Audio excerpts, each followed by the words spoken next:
from people from the North Atlantic. I've said so in this house several times.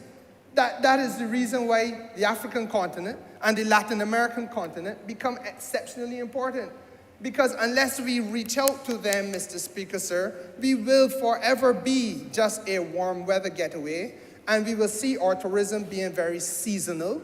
We will see, Mr. Speaker, sir, that same tourism product being something that is fantastic in terms of its opportunities to employ people en masse during November, December, January, February, March, and then it goes into a slump for the rest of the year.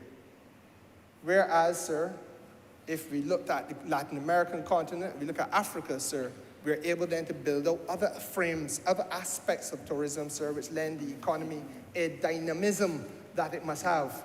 It cannot be that our major sector is a 6-month sector. It has to be a year-round sector. Nowhere else in the world is there an economy that builds out, a successful economy that has built out itself around enterprise that thrives for 6 months. And that is really to give an example or another example of where we have failed ourselves. Now, Mr. Speaker, sir, with respect to the matter which is at bar, this country, therefore, sir, has to be prepared to look at the international system and recognize that it comprises a coherent system of units of measurement. And it is within that coherent system of units of measurement, sir, that global certainty is achieved by way of having precise readings. Now, what are some of these readings that we have to look at? Because as I told you, sir, we have, again, stymied. We tie your hand behind your back and attach the rope that tie your hand down to your ankle and expect that you're going to fight with the international community. So we got a system of weights, a piece of legislation, CAP 331, the Weights and Measurement Act, that we're outdated. Nowhere in there, sir, are they going to tell you about measuring luminous intensity. But we are in a country dealing with renewable energy.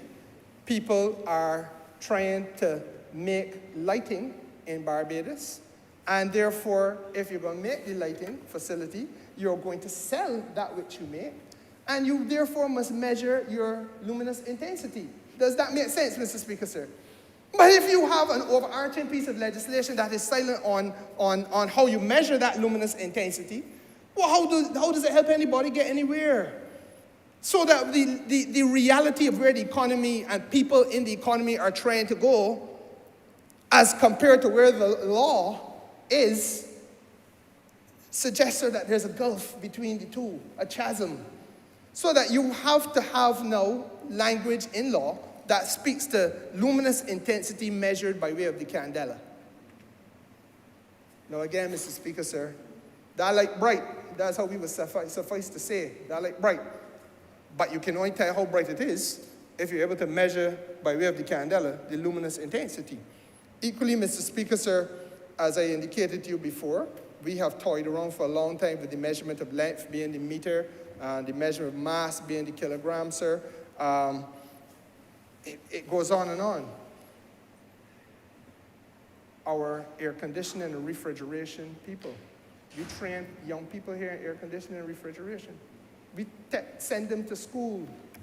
Taxpayers' money paying, Mr. Speaker, sir, so that they can be trained. Thermodynamic temperature, sir, becomes an issue when you have to be able to measure it. And it can only be measured in kelvins. Internationally, that is the measurement standard. Who in Barbados tell you anything about a Kelvin? Well, Mr. Speaker, that is just to look at the language that we are failing to use. But it is also tied in, sir, to the economics and the economic consequences of what we are doing. So I start by saying, sir, that the system, the international system that we are now committing ourselves to join fully and unequivocally is a system, sir, that accommodates coherent units for an unlimited number of additional quantities of derived units. And that system, sir, is an evolving system. It is precise because of the fact, sir, that as technology of measurement increases, then the capacity to be more precise with measurement increases. And so therefore, sir, it is recognized now around the world that the system of international units continues to evolve to provide more precision and more coherence, because everybody in the world is moving or has come to a point where they coalesce around one type of measurement. And so whether I am selling a leg of ham in Barbados, or whether I'm selling that leg of ham in Chile, or whether I'm selling that leg of ham in the United Kingdom, or whether I'm selling it in Germany, Mr. Speaker, sir, the weight 1 kilogram means something and can be tested with precision. If it is being sold, sir, in a pound in Barbados, but translated elsewhere to be in a kilogram, the risk of imprecision becomes very great. And with every time that you make those adjustments, Mr. Speaker, sir, you're losing a little cent here and a couple cents there. And the people with money, like my learned friends, like my friend sitting to my right, sir, people with real money understand that every cent counts. Imagine if it was gold. Yes, as you said. Versus a kilogram of gold. A pound of gold versus a kilogram of gold makes a large difference, Mr. Speaker, sir. So that I start by saying, sir, just to set the framework, that the entire world is moved to this system of measurement and trade and system of regulation and conduct of commerce, and now are speaking to it with one voice. Now, above and beyond conformity with international best practice, there is another philosophical, or a couple of philosophical reasons why I think we would want to go this way, Mr. Speaker. We live in a world of change that is being thrust upon us. We know, we hear all the time, we experience the climate change issue. Mr. Speaker, sir, we are on the front line of that. We are also on the front line of the pandemic and the changes brought about by the pandemic. Mr. Speaker, I don't think anybody in Barbados has to be taught about that. We lived it. Then there's the global supply chain disruption, another set of change that has been thrust upon us, Mr. Speaker, sir.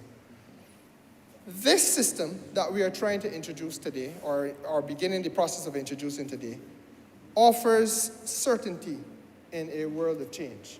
It gives the consumer in Barbados, your constituent, Mr. Speaker, sir, and mine, for the first time, an opportunity to have precision and certainty on the supermarket shelf, in the marketplace, at the petrol pump. That is one of the things that the consumer must have, in my judgment, Mr. Speaker, but which the consumer has not had in Barbados.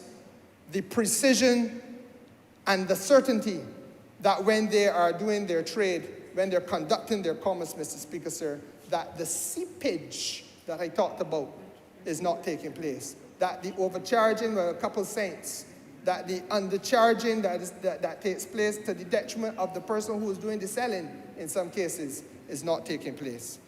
It also then, Mr. Speaker, sir, because of the way in which the act is struck, the bill is structured and the act will be structured, sir, is offering a level of protection to our consumers. A body of inspectors will be part of this act. And quite frankly, they're also part of the Weights and Measures Act. But what's the difference? That the inspectors are themselves held to a level of precision and a standard with which they must do that which they do, and the instruments they use must be held equally to a certain standard. And that standard, that the instruments that they use are going to be held to, is a standard that conforms with and is duplicated to the same extent by every other entity which is following this system, Mr. Speaker. So the world is part of the process, and we are buying into a global process of measurement. And then, Mr. Speaker, sir, above and beyond offering certainty to the consumer where previously little or none existed, above and beyond offering protection to the consumer, Mr. Speaker, sir, in a way that did not previously exist, is the question, Mr. Speaker, sir, of the end result. It gives us a nation where we can have confidence as a body of consumers. And you, sir, are a consumer. I am a consumer. Our constituents are consumers. And what they need to have is the confidence of knowing that they function in an economic environment where they do not have to be constantly second-guessing. And I will demonstrate some of the challenges that our consumers have, where they do not have to be constantly second-guessing to see whether they're getting a fair shake or whether they're getting a raw deal. And Mr. Speaker, sir, that is the purpose and intent behind this legislation. So that I start by saying that I accept fully that the system of imperial measurements which we have used is one with which the rest of the world is no longer aligned. And quite frankly, it is one, sir, that is globally unacceptable. Now, there are going to be some definitions, as I said, that we have to work our way through. The first definition really is that this piece of legislation requires, consistently with international trade today, that there be a thing called metrological traceability. Highfalutin language. What is metrological traceability? It refers, Mr. Speaker, sir, to the calibration of instruments, the consistency of measurement across the system, so that you have traceability that is verifiable internationally. And the legislation defines it as a documented standard of measurement through or across an unbroken chain of comparisons and calibrations, conducted by any regulatory agency or standards development organization. And that's a mouthful, Mr. Speaker. Let me break it down. Essentially, what you're saying is that you're going to have a documented standard of measurement. The legislation provides for the Barbados National Standards Institute to create that standard of measurement with respect to any endeavor of a commercial nature that takes place in Barbados, so that we will have an intervention now in our market where there is a standard for measuring the way in which the transaction takes place. And that documented standard, sir, is proven to be consistent across an unbroken chain of similar standards by regulatory agencies around the world. So that when once, sir, you have introduced that standard in Barbados, it must conform to and be confirmed by those agencies of a similar type around the world, wherever they are to be found. And therefore, Mr. Speaker, sir, there is an international reference with respect to the standard that we're using. And, sir, there is an international reference with respect, sir, to the type of equipment that we use for measurement. The other area that requires some definition is called scientific metrology. And that, Mr. Speaker, sir, is about the organization and the development of measurement and measurement standards. And one of those measurement standards, as I just indicated, Mr. Speaker, sir, was at one time the imperial system with the pounds and ounces and yards, feet, and inches. It is now, sir, the international system of units, and that is the scientific, metrologically accepted international standard, the gold standard, so to speak. Then, Mr. Speaker, sir, we come now to the juicy piece of this legislation at long last, the industrial metrology. And the industrial metrology, Mr. Speaker, sir, is the application of the science of measurement to industry and to the practice of industry. And, Mr. Speaker, sir, therefore, to the manufacturing sector in Barbados. And beyond that, Mr. Speaker, there is the question of legal metrology, perhaps even more exciting. And this is really where the meat of the matter is in this debate, that there is a role for government to play in the public interest in these matters. And this is where I take issue, sir, with the history of this country and the way in which we have treated to the consuming public in Barbados. Because legal metrology, properly understood, indicates that there is a role for government to play by way of intervention in the sector and the commercial landscape of the country, Mr. Speaker, sir, acting in the interest of the public. We do this, but how do we do it? And we know we do it. We do it by way of, sir, ensuring public safety, for example. That's one example. And in terms of public safety, the concept of a police speed check comes to mind. I sit in front of 2 lawyers, 3 lawyers, in fact 4, I sit in front of 4 lawyers here, Mr. Speaker. And they will know that a police speed check is done by a radar. Now, the public interest is that you want to make sure that people are speeding. But that radar has to be properly calibrated. Because the difference between my going at 60 miles an hour and you telling me I'm going at 70 miles an hour may cost me $1,000 in 7 days or 7 days in prison. Not true? So that the public safety issue is an intervention by the state to ensure that there's police equipped with radar to ensure checks are done in the interest of the wider safety of the traveling public. But if it is not done by way of an instrument of measurement that is properly maintained, if it is not done by way of an instrument of measurement that is precise, then, Mr. Speaker, sir, the consequences to me as the private citizen can be exceptionally difficult to carry and burdensome. It is not only with the radar, Mr. Speaker, sir. I hope to live in a Barbados that will one day see the introduction of breathalyzers. I confess that I hope to live in that Barbados.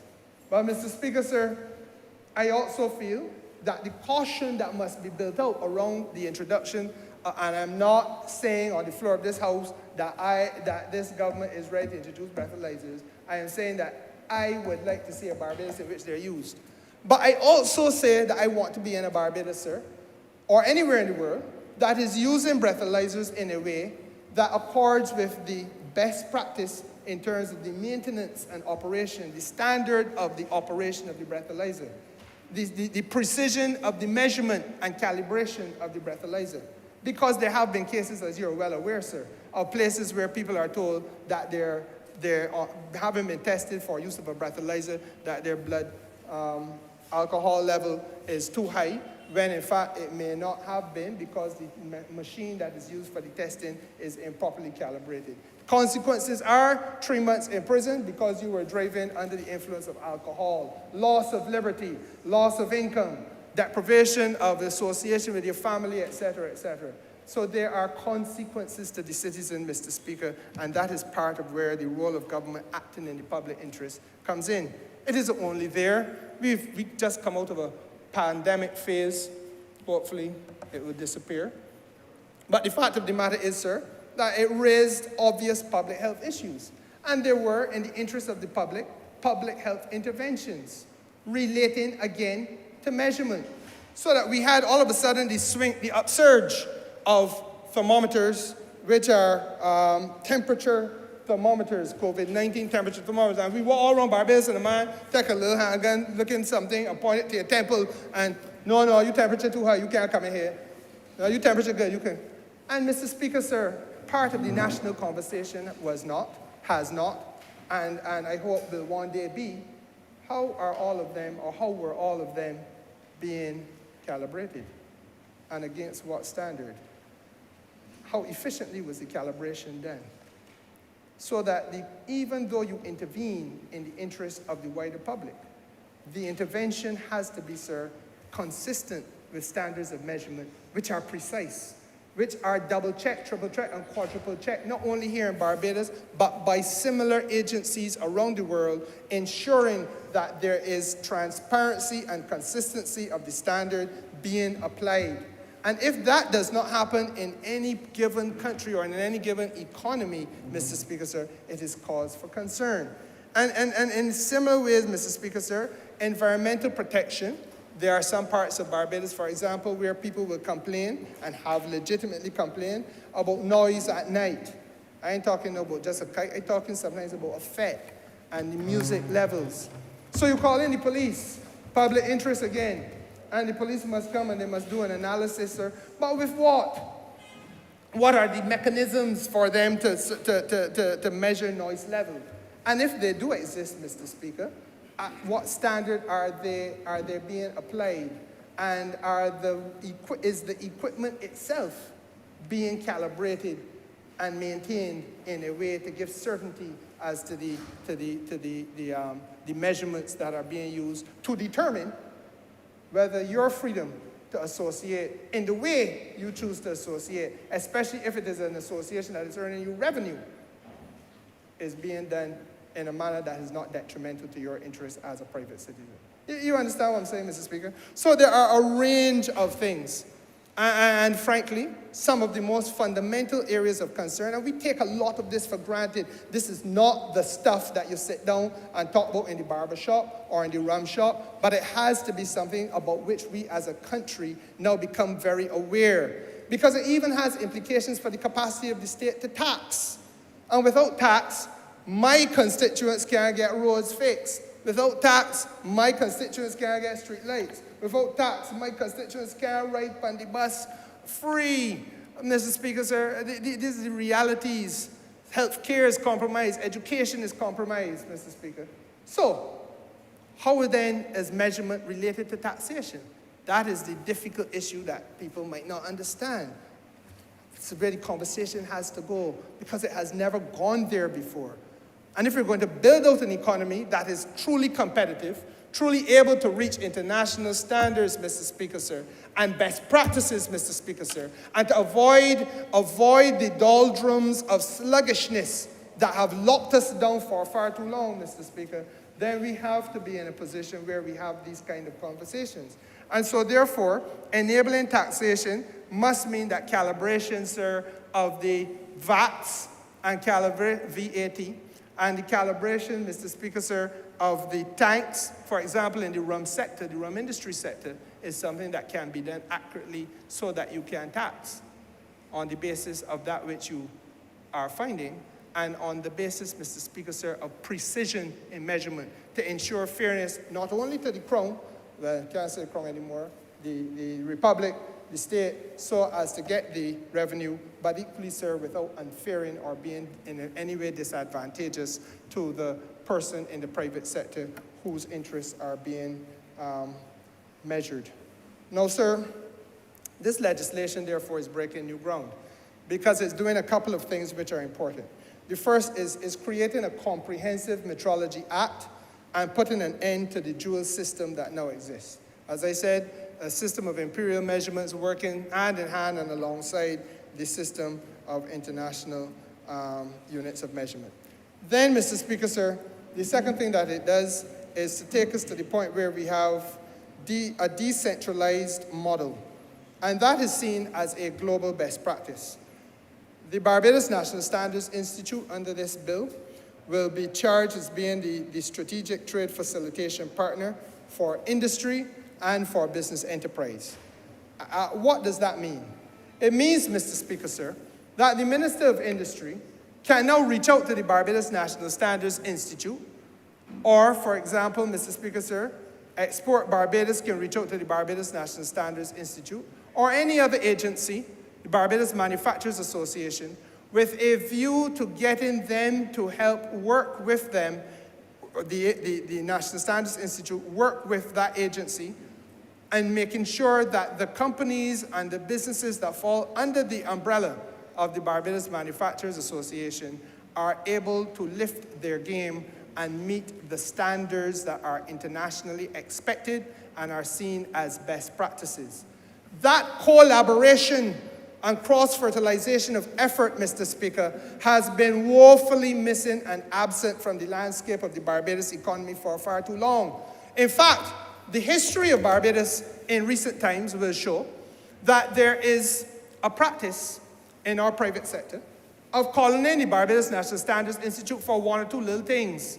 So that, for example, sir, if you want to test the soundness of concrete in the construction sector, then you will call them in and let's get the measurements done and so on.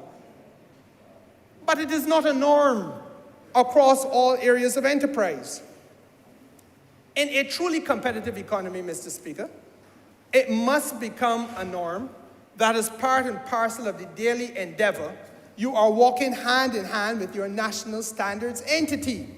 And I hate to say from the floor of this house, sir, but I am compelled to hold up the looking glass, hold up the mirror to this country so that we can see ourselves for what we are.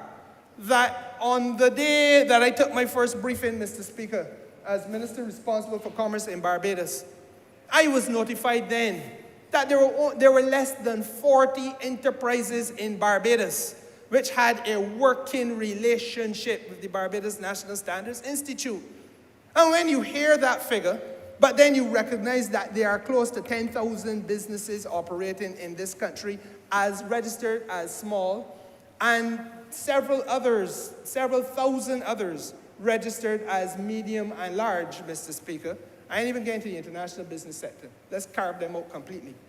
You realize, sir, that it is not even scratching the surface, that we were dealing with an economy in which it was a happy-go-lucky free-for-all, and that people were doing their own thing without necessarily having any reference to the Barbados National Standards Institute, which should be a guiding hand with respect to not only just the standards of your operation, but ensuring that your operation is meeting international best practices, which are required if you're going to move to an export level platform.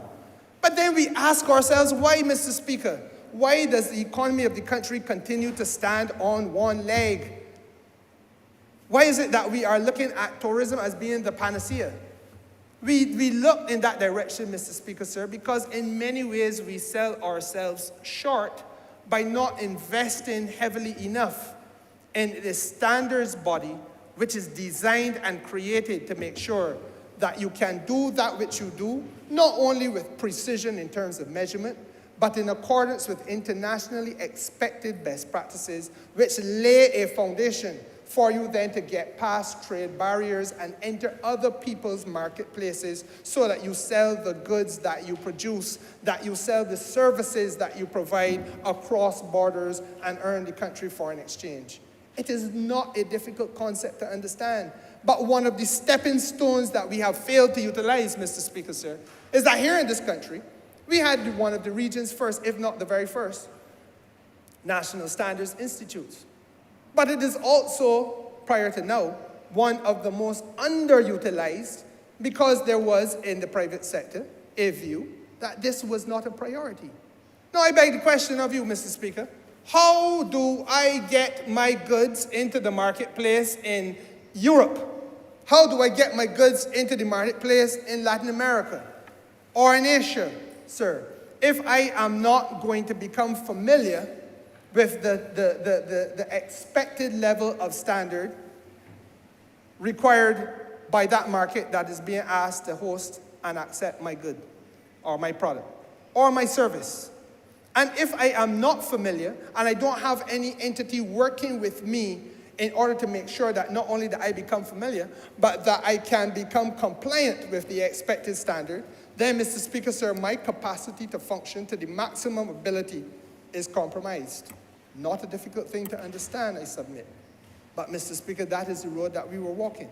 So that is part of what this is about. It is about lifting the ability of our enterprises to trade across borders in a way that allows this country to derive the necessary foreign exchange, sir, to come to the point of economic competitiveness and at a rate and at a speed, at a rate and in a scope, sir, that satisfies some of the concerns that we have for development. The decentralized model that the bill contemplates, Mr. Speaker, sir, is also a best practice because while you're allowing the BNSI to become a strategic trade facilitating partner for industry and business enterprise, and I want to emphasize that because sometimes I get the impression that people feel that the role of the BNSI is only if you are a manufacturer. Frankly speaking, Mr. Speaker, sir, the BNSI is now out there working with enterprises in the service sector in Barbados, working with small businesses in Barbados, helping them to become compliant, sir, with best practices. And it must be seen as something of a practice wicket for us here in Barbados, to use a cricketing analogy, a practice wicket, man, that we are going to make sure that we do our best while trading amongst ourselves, that we make sure that the domestic market is treated to the best practices, standards of the international community, When once we have gotten to that point where we can treat ourselves at that way, as though the member for St. Michael East matters as a customer, as though his business and his expectations are requirements of best practice, when once we can get to treating the black boy from in the Ivy, as he would call himself, in that way, then, Mr. Speaker, sir, it becomes second nature to treat to the foreign market in the United States in the same way. It becomes second nature to lift our game to treat to the United Kingdom in the same way, because we have made the effort. But what I say to this country, sir, through you, is that we have failed to make that effort. And the testimony of the failure to make that effort, sir, lies in the fact that you could have had 40-odd businesses having a working relationship with the National Standards Institute a few years ago. Because it tells you, sir, that men on a frolic of their own, and that the National Standards Institute is seen as a peripheral body, when in fact, it is a cog in the wheel that is essential if we are going to seriously talk about development. So this bill, Mr. Speaker, sir, is about that, not just philosophically, but that in practice. Bringing the National Standards Institute into alignment with economic activity in this country in a way that we have not done it before, and using the economic and using the National Standards Institute, Mr. Speaker, sir, and I do not apologize for saying this, using it to leverage the development of best practices within the economic setting of Barbados. We just can't hope and pray and let this be about serendipity and good fortune that one or two people will get it right and be content to see 5,000 failing to get it right, and then wonder why it is that the Minister of Finance here must turn gray because you're looking for foreign exchange. Mr. Speaker, sir, the reality is we have to earn it, and that we can earn it, and that we have the products that will be able to meet the standard. But we have to hold the hand of business enterprises, large and small, and stop fooling ourselves with foolish flattery in the view that there are some enterprises which are too big to fail, that there are some enterprises that because they are big are not inefficient. Because, Mr. Speaker, sir, that is not the reality of this country. I don't want to get caught up in some of the realities of Barbados. But you and I both know, Mr. Speaker, sir, that some men get large simply because this country, sir, has some entrenched inequalities of opportunity. So if you're born the right place, born the right time, born to the right family with the right skin color, Mr. Speaker, sir, you can get things done in Barbados that have nothing to do with competence. I am not supposed to say that, but that's a reality. But the fact of the matter is, sir, don't let it fool you that it means that there are not inherent inefficiencies in the system that stand in the way of carrying a body of enterprise, a body of enterprises, to the point where there can be of export potential and export success, and build intergenerational wealth for the people in this country. That is what this bill is about. So that when they came to me, Mr. Speaker, sir, with the recommendations, and I had the first sit down, and I am being told about the units of measurement and the amperes and the lumens and the kelvins, Mr. Speaker, sir, and I am being shown the arithmetical calculations done by Karl Planck, who in designing what the kilogram was is defined it as the taking of fixed numerical value of the Planck constant, which will be measured and designated by the letter H to be 6.6260715 by 10 to the minus 34 when expressed in the unit J, which is equal to kilograms M2 S to the minus 1, where meters and seconds are defined in terms of C. Mr. Speaker, sir, if you get caught up in that, that is for the scientists. That is for the scientists. But I have, sir, to look at the appropriate scientific intervention. I have no quarrel with scientific intervention. I confess, sir, I did not think while I was being inattentive in physics at secondary school that I would be compelled to draw heavily on such residual memory as I do have. I did not think that day would arise. but arise it did. But Mr. Speakers, I can't get caught up in the science. There's merit in the science. What I have to be caught up with, Mr. Speaker, sir, is to distill the science, to identify, to define, and to share the opportunity to extrapolate from the science now of the arithmetical science into the social sciences, where I can now extrapolate the opportunity and to demonstrate without fear of contradiction, Mr. Speaker, sir, that the opportunities that should be created could be created and should have been created before. Let me not forget that, should have been created before, in order for us to get this country to where it needs to be in terms of productivity, where it needs to be in terms of foreign exchange potential and earning, where it needs to be in terms of competitiveness, Mr. Speaker, where it must be, sir, if we are to sit at a table with the rest of the world as equals and not hope that somebody gonna let something drop, a scrap drop from the end of their table and we catch it happily and say thanks. That's what this bill ultimately is about, sir. So that I say that, above and beyond the decentralizing of it, so that you give the National Standards Institute the opportunity now to be an integral part in national economic development, which it should have been long time ago.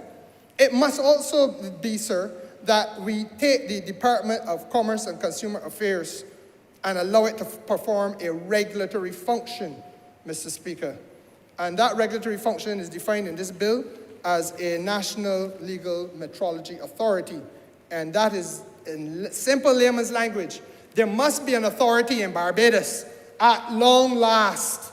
Hallelujah. There's going to be an authority in Barbados, sir, that ensures awareness and protection of the public.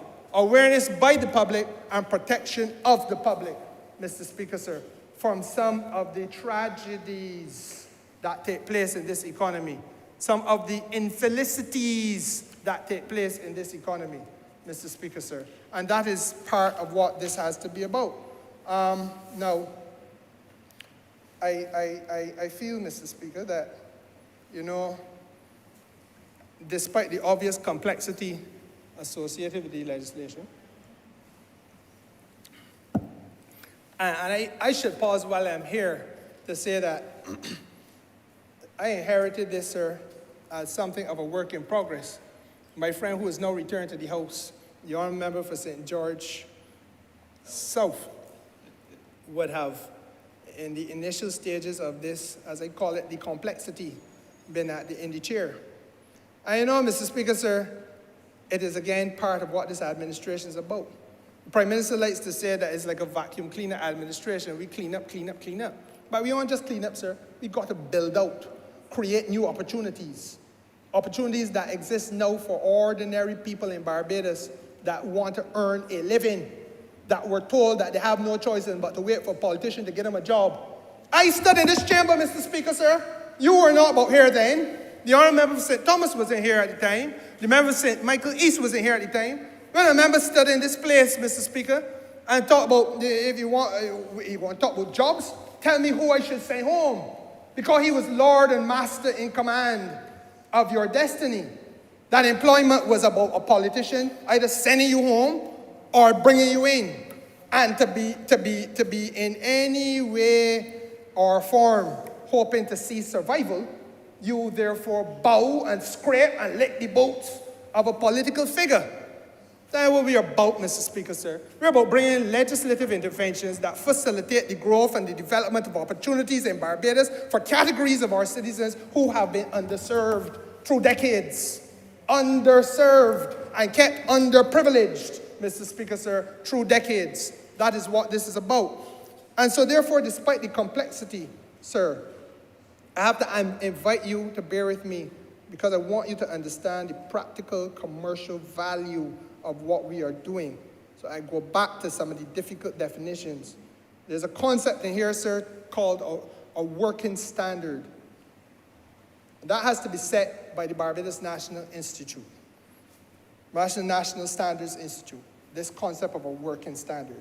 And effectively what it means is that you are now going to have a standard of verification or measurement of instruments of any type used, and verification of measuring systems which are used by that body of inspectors who must go forth into all corridors of commerce in Barbados and interface with the people who are conducting business of all types in Barbados, in the certain knowledge that those people who are conducting business must have a degree of comfort in knowing that when they come in there to conduct their measurements, that the inspectors are doing so in conformity with standards where the instrument itself has been compelled to conform with certain international expectations, and that the means being used by the inspectors to conduct their testing of whatever type is a method which complies with international standards of measuring systems. So it sounds a little complex, Mr. Speaker, so I'm going to walk you through the legislation. Now, around 3 o'clock this morning, I started the process because I anticipated that I would have to go about it this way, trying to break down some of the key areas. So in this legislation, sir, at Clause 21, it says no inspector shall use a working standard or any measuring instrument in the course of performing his functions or exercising his powers unless that working standard or measuring instrument has been calibrated in accordance with this act. You understand where we're going? Now you can't come into my place of business and conduct the measurements that you want to conduct without that certainty being placed in my mind that when you knock on my door and you get access to come in to do what you want to do, that the measurements that you are the measuring instruments that you are using have to be kept calibrated in accordance with what this act sets out. Now, Mr. Speaker, sir, as I said, I got to talk about the consumers and protect the consumers here on the floor of this House. But equally, you can't unfair the business people. Equally, they must be given satisfaction of knowing, sir, that if the measuring standards are not maintained by the state, because the state has the responsibility of setting out in accordance with the Act. The only people who can set out in the Act is the state. And the measurement standards, sir, the instruments working standard has to be set by the state, but it has to be applied. The maintenance of the equipment by the state. The recalibration of the equipment must be done by the state. And as I said to you at the very beginning, Mr. Speaker, sir, it places an onus and a burden on the state to be able to deliver of itself in conformity with the expectations of this act. That is why I have no difficulty with pausing this for further consideration, because I know that I am going to hear, are you sure you're ready? Are you sure we are ready?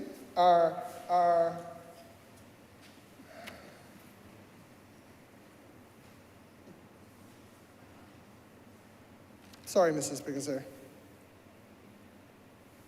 Yeah. Right.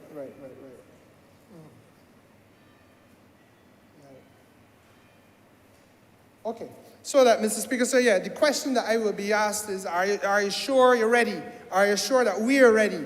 Are you sure that the state is ready? Because, Mr. Speaker, you and I got to be candid. We can't come in here and be mealy-mouthed about this. This is heavy lifting.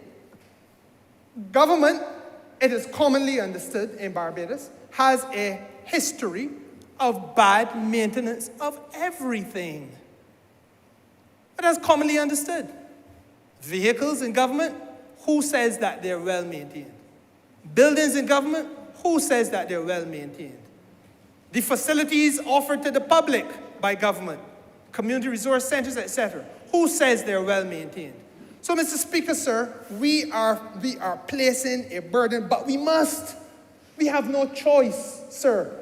If we are going to rise to the level that is expected of us to deliver for this economy, and let me take it out of the realm now of the four corners of the bill. Let's talk real talk. that we got a prime minister who has told the country that she wants to get to double-digit growth this year.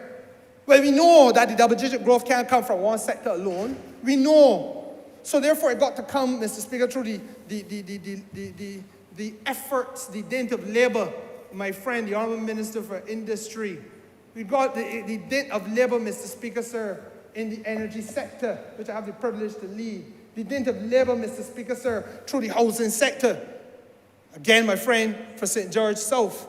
The dint of labor, Mr. Speaker, sir, through so many other sectors. Shortly, this House will have an opportunity to debate a national sports policy, in which I would want to think every member will see automatically the wisdom of monetizing sports in Barbados and developing the professionalism of our sports people, because the revenue earning potential is almost immeasurable.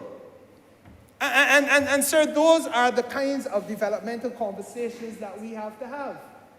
But in order, sir, for us to get where we want to get with this particular approach, sir, it means, therefore, that the state must be able to carry the load and the burden that it must carry. And I know I'm going to be told that we have to have some serious thought given to how we can make sure that the state don't drop the ball, because this act, this bill, sir, binds the state. Now, the monitoring of business and the protecting of business interests from being disadvantaged by faulty instruments is the critical component of that section of the legislation. But I go further, Mr. Speaker, sir. No person at clause 22, no person shall use a measuring instrument which gives an inaccurate measurement which is outside the appropriate limits of error. And let me pause to say that the legislation contemplates that from time to time, instruments of measurement will be in error, but that error must fall within what you call an appropriate limit. So if it is an instrument which is measuring length, Mr. Speaker, sir, you may give or take a couple millimeters. But you can't come and tell me that you're 4 centimeters and that is within the appropriate limit. If I gotta break it down, Mr. Speaker, sir, I am charged with going at how many ever kilometers an hour, and you may have an appropriate limit, an error there that you will say, okay, fine. Even if it was not efficiently calibrated, 1 kilometer an hour more or 2 kilometers more, fine. But if I show up before you, sir, even with you as counsel, even with you, Mr. Speaker, sir, yeah, even with him as counsel, sir, and I am 40 kilometers over. Well, I don't know what you would tell, what you could find to tell the court. Except pack your suitcase and your toothbrush. So the reality is, Mr. Speaker, that is what we're talking about. So that you want the measurement to be accurate, and if the measuring instrument is given is an inaccurate measurement, which is outside appropriate limits of error, then there is a penalty in law. And that means, sir, that, again, the Crown is bound, and that the Crown, when I say the Crown, the state is bound, and that the state will therefore, sir, be, through its agent, guilty of an offense. And the person who is conducting that inspection will themselves, sir, find that they or the director will be liable to face summary conviction. And so that people would understand the seriousness of it, it could be up to a fine of $5,000. So, Mr. Speaker, sir, we are placing an onus, before I even get to what the private sector got to talk about, and must lift their game to be able to embrace. We are recognizing that as a point of departure, we are placing a burden, unprecedented burden, on the state to be able to deliver, and that failure to treat to this matter seriously and to maintain equipment in accordance with certain standards can result in a $5,000 penalty. You understand what I'm saying, Mr. Speaker? If you don't understand, sir, I take the opportunity to break it down for you in language that you might understand, because one of the things that vex me is that I will go into the depot for my constituency, the MTW depot, and I will be told there's no equipment to fix the roads in my constituency. In fact, I've been to the depot Third, that they're in the equipment. And furthermore, get cursed because of my concerns that they're in more equipment. All that I've been through. All that I've been through, sir. Get cursed. Cursed stink too. Because politicians send me here, you can't tell me now who's you. I was told that. But Mr. Speaker, sir, that cannot be the culture of our public sector. The culture of our public sector must now be to have a sense of responsibility, that if there are certain things within your care, that you are an agency of intervention by the state for the public good. And therefore, there must be a sense, sir, of responsibility in treating to the equipment that is in your hands. I hope that makes it clearer, sir. Now, Mr. Speaker, these are some of the things that we have to confront. Now, I want to spend a little time, Mr. Speaker, sir, on what I consider to be the gravamen of this bill, because, as I indicated, sir, there is an aspect of this that causes an element of shock and awe. I had asked for, and the Barbados National Standards Institution has provided me with, sir, a study on price verification and scales. They have not gone, sir, beyond scales, but we can deal with several other areas of measurement across the economy of Barbados. On the basis of what I will speak to now, sir, I fear that the inefficiencies across the economy of Barbados run deep and run wide. And this is part of what now I anticipate will be the requirement of the private sector to take stock of the situation. The Chamber of Commerce and the Barbados Private Sector Association to bring now their influence as umbrella organizations to make sure that those agencies under their remit, even Barvin, bring the entities under your remit to a Christian understanding that this kind of thing cannot continue in the Barbados economy if we are, as a people, not to collectively fail. And I don't think, Mr. Speaker, sir, that anybody wakes up a morning in Barbados and sets about to see how disastrous they can make this country. But as a people, sir, we have to be committed to recommit and rededicate ourselves to a course and to a journey of lifting our game collectively, lest we all fail. And let us not fool ourselves. There are societies and economies within this region that have been written off as failed societies. It don't just happen so. It comes about as a result of systemic and systematic neglect and failure to intervene, and sometimes willingness to turn a blind eye to foolishness when it is taking place, and a deaf ear to warnings when they are raised. And sometimes, Mr. Speaker, sir, as I said to the International Business Association annual general meeting last week, you know, you don't have to wait for an international agency, an international supervisory agency to come and say to you what you can look at yourself and see, what you can look at yourself and fix, what you can look at yourself and determine that by dint of your own effort you're going to rectify. We should be in a position where we are predicting these are the things that we need to do in order to be top of the game, first in class, and therefore let us do them. But if we fail to do that, Mr. Speaker, sir, and we become creatures of our own comfort, then, Mr. Speaker, sir, we will have a problem. So I am indebted, sir, to the folks at the Barbados National Standards Institute who have performed the research on this study, and I am going to make it a document of the House, sir. As you see, I have a copy for your honor and for my colleagues to spend a little time looking at too, because I would want to hope and urge that this becomes part of the discussion as we go forward. Now, the question to be answered is, what is the level of confidence that consumers can have in the labeling information specific to net and gross weights of prepackaged food produce and for produce in general? And the study seeks to verify the accuracy of weight labeling and information relative to food content on prepackaged, net, and gross produce from 5 randomly selected retail outlets in Barbados. 1 community mini mart and 1 fresh produce market. So you have 5 randomly selected outlets, 1 fresh produce market, and 1 community mini mart. And we have, we have gone into these places and we have conducted this study, Mr. Speaker, sir, in order to ascertain the question that must be linked to this effort. That is whether consumers are receiving value for their purchases. And I, sir, bite my lip sometimes when I hear the things that I hear about cost in this country. Because while many of the criticisms are real, while the concerns, Mr. Speaker, sir, are legitimate, we are only telling ourselves the convenient part of the story.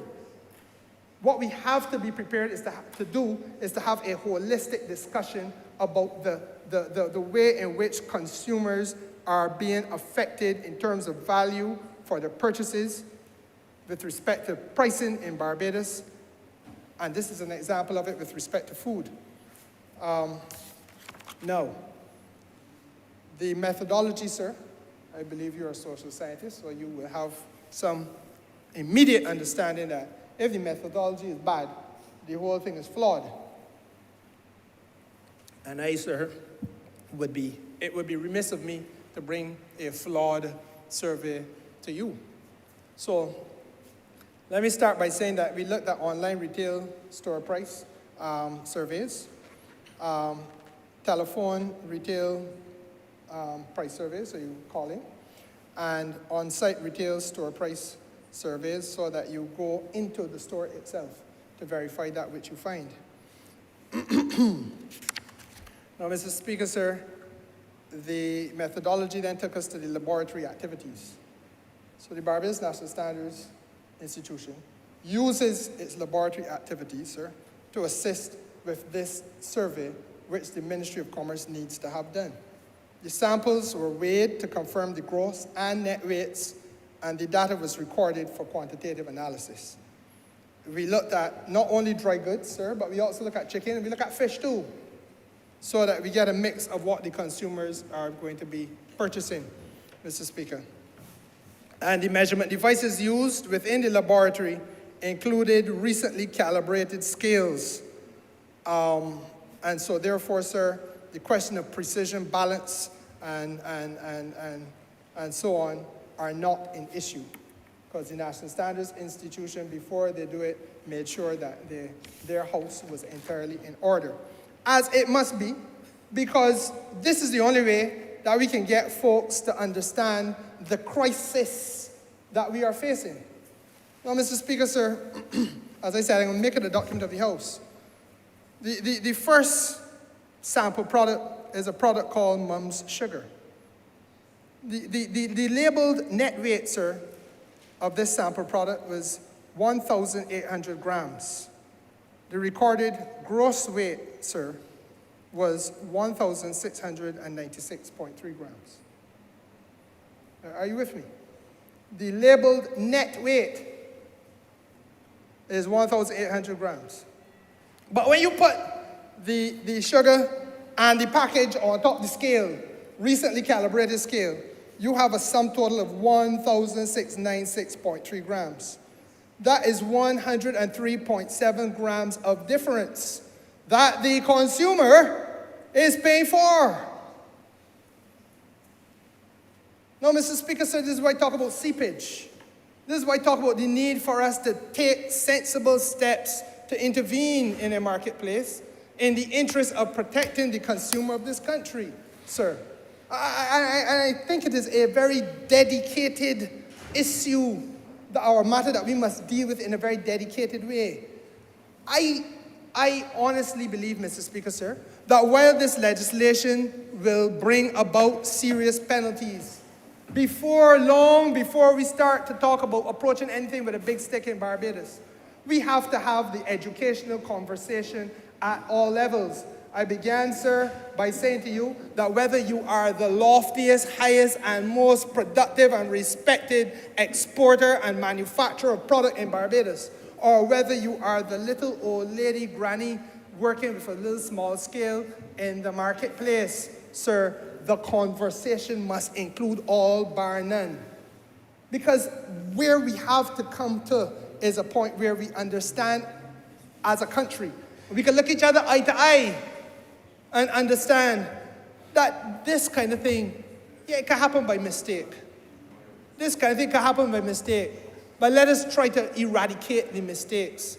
And for heaven's sake, let us make sure that it does not happen by design. Because in every instance where we have a consumer buying a product at a fixed price, and then getting a product that is 103 or 104 grams of difference, that consumer, sir, has been disadvantaged. The cost of living for that consumer is already high, and that consumer's out-of-pocket is significant. And that comes at a personal consequence, sir, for the consumer and the consumer's family. The consumer's disposable income is not inelastic. Otherwise put, the consumer's disposable income does not stretch forever and ever and ever. It's like a cabinet minister. A cabinet minister, sir, is stymied by his ability to spend. Every time he catch his hand, the prime minister will say, as Minister of Finance, well, you're going to make a contribution to something else. That's been the reality. People don't believe it, but that's the reality. So that, Mr. Speaker, sir, that is but one. A turn, sir, to some sugar samples. And labeling information on proper sugar packaging does not, in many cases, specify the gross or net weight. So you have discrepancies observed in net weights across all samples that were taken. All discrepancies were observed. Now, Mr. Speaker, sir, we have a few retailers, again, they were arbitrarily chosen. So I don't want any boy to run off cock-a-hoop that this particular retailer or the next retailer, they were arbitrarily chosen. Random samples. And if you have random samples, Mr. Speaker, sir, it stands to reason that it's not only peculiar to the people randomly selected, it is peculiar, sir, across the board. You're the trained man in this area, sir. I only did 1 or 2 small courses, but I know you were... Structured random sampling also, sir. Yeah, well, no, this was a structured random sampling. Stratified random sampling also, sir. So, Mr. Speaker, sir, you have like a retailer costs you less, selling a product called Barbados Reserve. And we all know what Barbados Reserve is. But, Mr. Speaker, sir, the net weight, we are told, is 1,800 grams. But when you carry it inside the lab, you are seeing 1,848 grams. Now, that is the reverse of the problem. That is not a problem for the consumer now. That is a problem for the people who package in Barbados Reserve.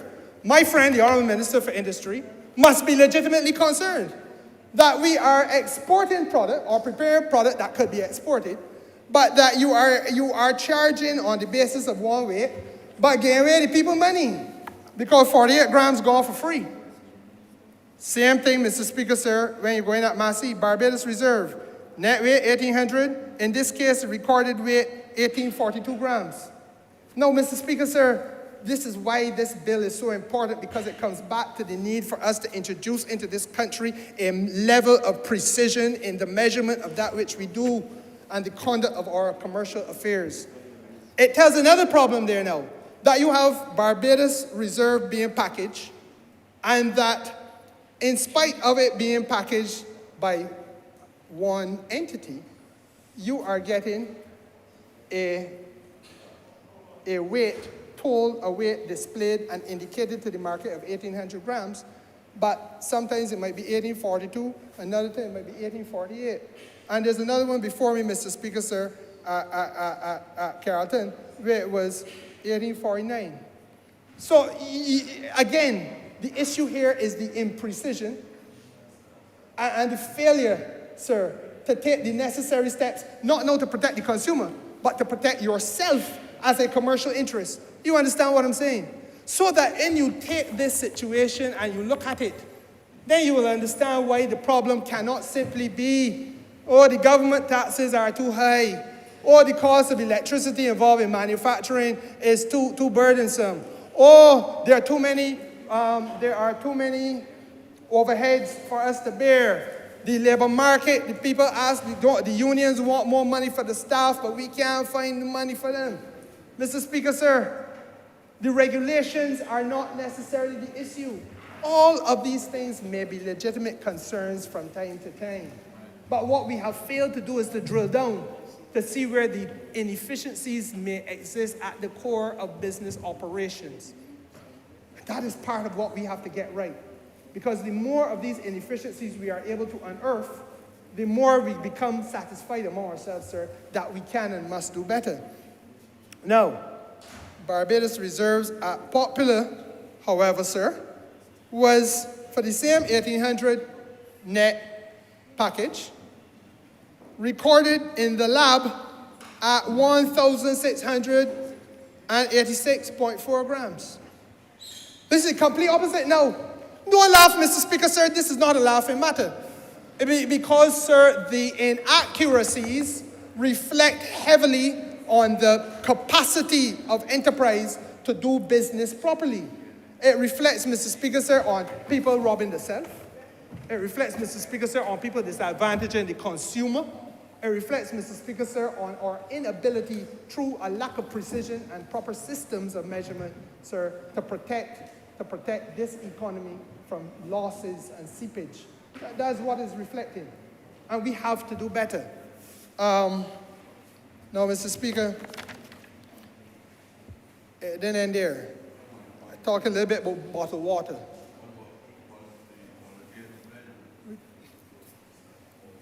We're going to talk about bottled water. And come to you.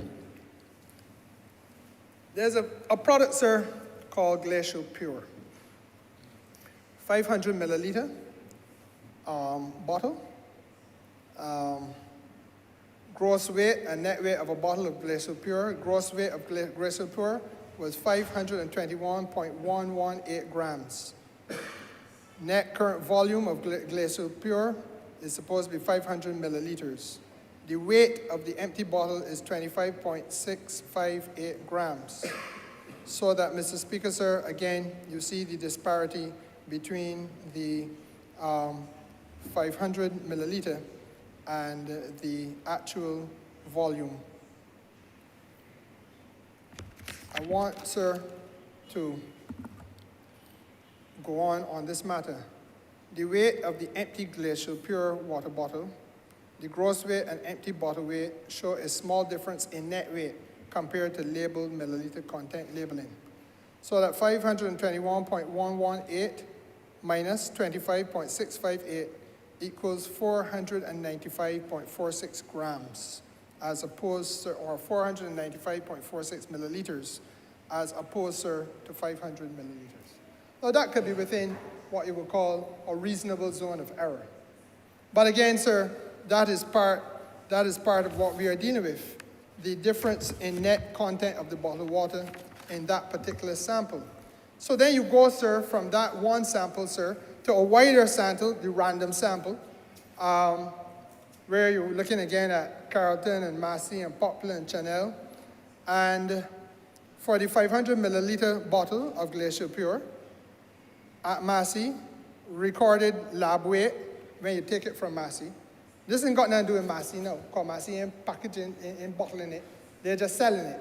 So you take it off their shelf, and you carry it in the lab, and you measure the bottle, you measure what you're getting. You're not getting 500 milliliters, you're actually getting 480 milliliters. Carlton, you get 503.59 milliliters. Popular, 513.18 milliliters. And Chanel, 514.038 milliliters. Now again, one product, presumably packaged, the same, bottled the same place. Mr. Speaker, sir, you are ranging for a 500 milliliter bottle from down at 484 all the way up to 514. In one case, Mr. Speaker, sir, the consumer is being disadvantaged. In other cases, Mr. Speaker, sir, you are selling more water than you've asked people to pay for, and therefore you're giving away a product for free, and you are disadvantaged. Is that allowed, Mr. Speaker? Then you are disadvantaging yourself. Black-eyed peas. These black-eyed peas would have been packaged by Hill Milling Company. Again, random samples, sir. Cost less, Chanel, Carlton. Indian Girl, black-eyed peas is the product. Net weight, 400 grams. Recorded weight in the lab, 380 grams. Chanel, Indian Girl, black-eyed peas, net weight, 400 grams. Recorded weight in the lab, 384 grams. Carlton, Indian Girl, black-eyed peas, net weight, 400 grams. Recorded in the lab, 385.8 grams. So that, Mr. Speaker, sir, in this particular case, all of the samples reflect that the consumer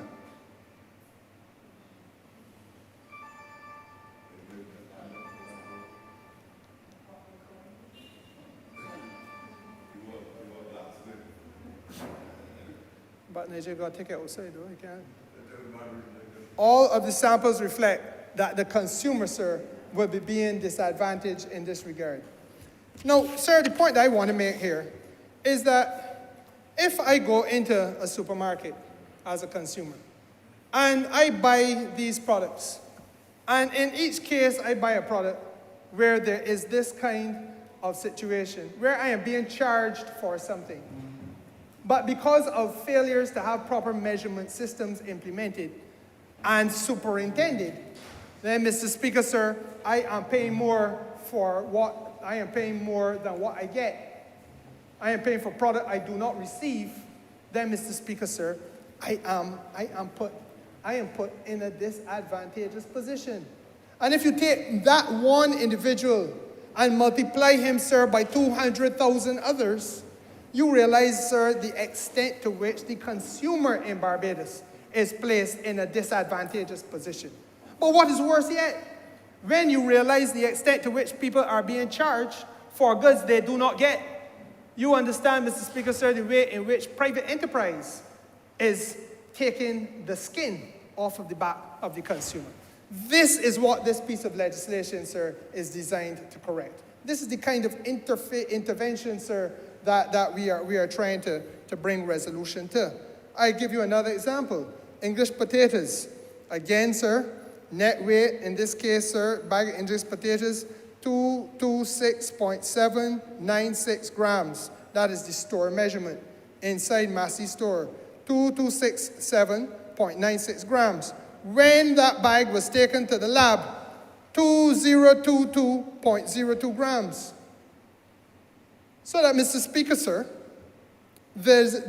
instead of getting 2,267 grams of potatoes, I end up with 2,022 grams by paying for 267 grams of potatoes, though. And at Carlton, English potatoes measured in the store, or no, in this case, it was a package 10 pound, yes, measured in the store, 4,535 grams. When recorded in the lab, 4,724.30 grams. So I'm getting more than what I pay for. And the point I make here, Mr. Speaker, sir, is that there is a clear case of chaos. That's all I could call it. There's chaos in the private sector with regard to how these matters are being dealt with. Now, it tells me, because I do not attribute at first blush, let me repeat this, I do not attribute at first blush that there is mischief and malice in this. Because in some cases, the private enterprise entities are working to their own detriment. But what is clear that is failing to happen is that you do not have properly calibrated instruments of measurement, and that in some instances, it works to the detriment of the business person because he is selling something and thinking he's getting X amount of money for it, when really and truly he is shortening himself and putting himself at a disadvantaged position. The consequences of which may well be that he would then tell people who call him for a pay increase, no, I can't afford to pay, I got the money he thought he would have had. The consequences of which are, sir, that he's not in a position to increase his employment in Barbados. Or on the other hand, you have a situation where the consumer is being disadvantaged, and the consequences of that I have already outlined. Because every time the consumer is disadvantaged, it impacts their bottom line. people are under pressure already in the economy. So that these are the kinds of concerns, Mr. Speaker, sir, that we want to highlight. Then there are some that are particularly egregious. So that in Chanel, you have a package of 7-pound potatoes taken off the shelf at Chanel, English potatoes, and you're told that it is 3,175.15 grams, a package 7-pound bag of potatoes. Carried to the lab, what you paid for was 3,175.15 grams. It turns out to be 2,761 grams. Now, Mr. Speaker, sir, again, I think the case is made. There are some times when this can be within a margin of error that is acceptable. Then there are other times, Mr. Speaker, sir, when serious concern has to be raised. And wherever we are now, what I want to get across to people in the private sector is that we want this piece of legislation not just to be introduced and then come after private enterprise with a big stick, but we want there to be the necessary conversations. We want there to be the necessary partnership building with the National Standards Institution, so that if you have instruments of measurement that you have doubt in, if you have instruments of measurement that need to be recalibrated, if you have concern about the way in which your systems can be improved, then, Mr. Speaker, sir, the first step in my judgment, before we deal with the penalty provisions of this legislation, must be a window of opportunity that we get all and sundry on the same pace, on the same page, at the same time, in the same place, with a common understanding of what it is that the country is anticipating that it needs to be able to achieve. I turn to the question, sir, of whole chicken. Again, a similar type of tale, cost you less, selling Amir's Halal. Again, randomly selected product, randomly selected entity. Net weight, 1,742 grams. When taken from that freezer and put, sir, on the scale in the lab at the National Standards Institution, that becomes 1,563 grams from 1,742 that you would have paid for. Mr. Speaker, sir, at Massey, same Amir's Halal, 1,891 grams, actually became 1,878 grams. Super chicken, sir, at Carlton, 2,112 grams, became 2,275.6 grams. Which is why I say to you, Mr. Speaker, sir, that you cannot attribute malice, because there are some instances where it is clear that it works to the detriment of those people who are doing the packaging or in some cases, the manufacturing. And the problem, therefore, sir, suggests, or it is suggested that the problem, therefore, is the type of problem that this legislation will help us to cure and to correct. But to get there, we've got to get everybody to understand the challenges that we are up against and the need for there to be cooperation now and engagement of, cooperation with and engagement of the Barbados National Standards Institution, so that we would be in a position, sir, to have the kind of discussions that will enable us to collectively lift our game in this country. Now, sir, you go into the market, sir, the marketplace, where you want to buy some fresh fish, for example.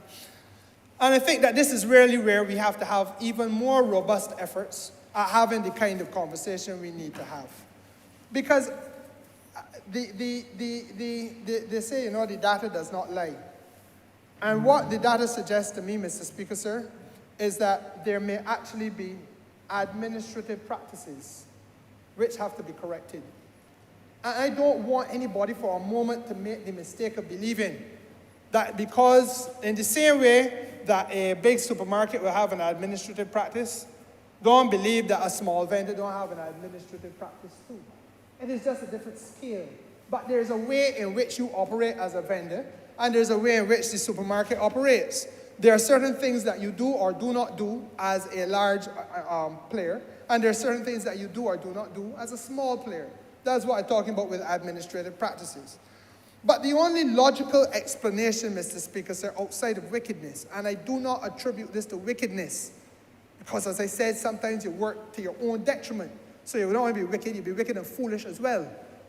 It has to be, sir, that we have too many people on a frolic of their own. They are engaged in business, yes.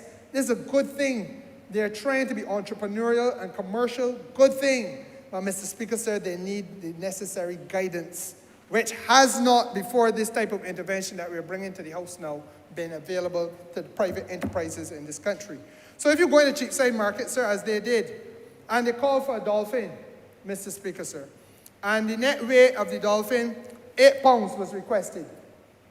8 pounds of dolphin.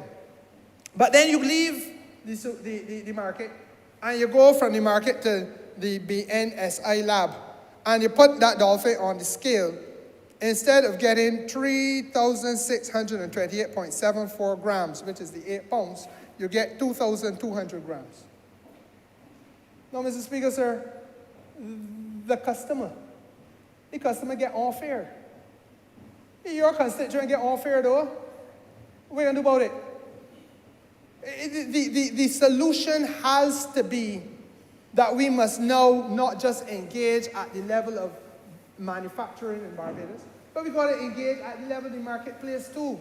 That's why I began, the very first thing I told you, Mr. Speaker, sir, today, from the lady in the market with her scale, all the way up to the largest exporters in Barbados, all bar none, according to what we are seeing, sir, all bar none need this type of assistance. And what perplexed me was how we could have had an economy in which an entity like the National Standards Institute, who should be the partner, the life partner of any business, sir, helping you not just to set standards, but helping you to maintain standards, helping you to prepare yourself, sir, to lift your game, to be more competitive, to be more sustainable, sir, that they only got 40 odd clients. But that made no sense. So that is why I commissioned a serious outreach by the BNSI to work with businesses of all sorts in this country, because we have to wrestle this problem to the ground.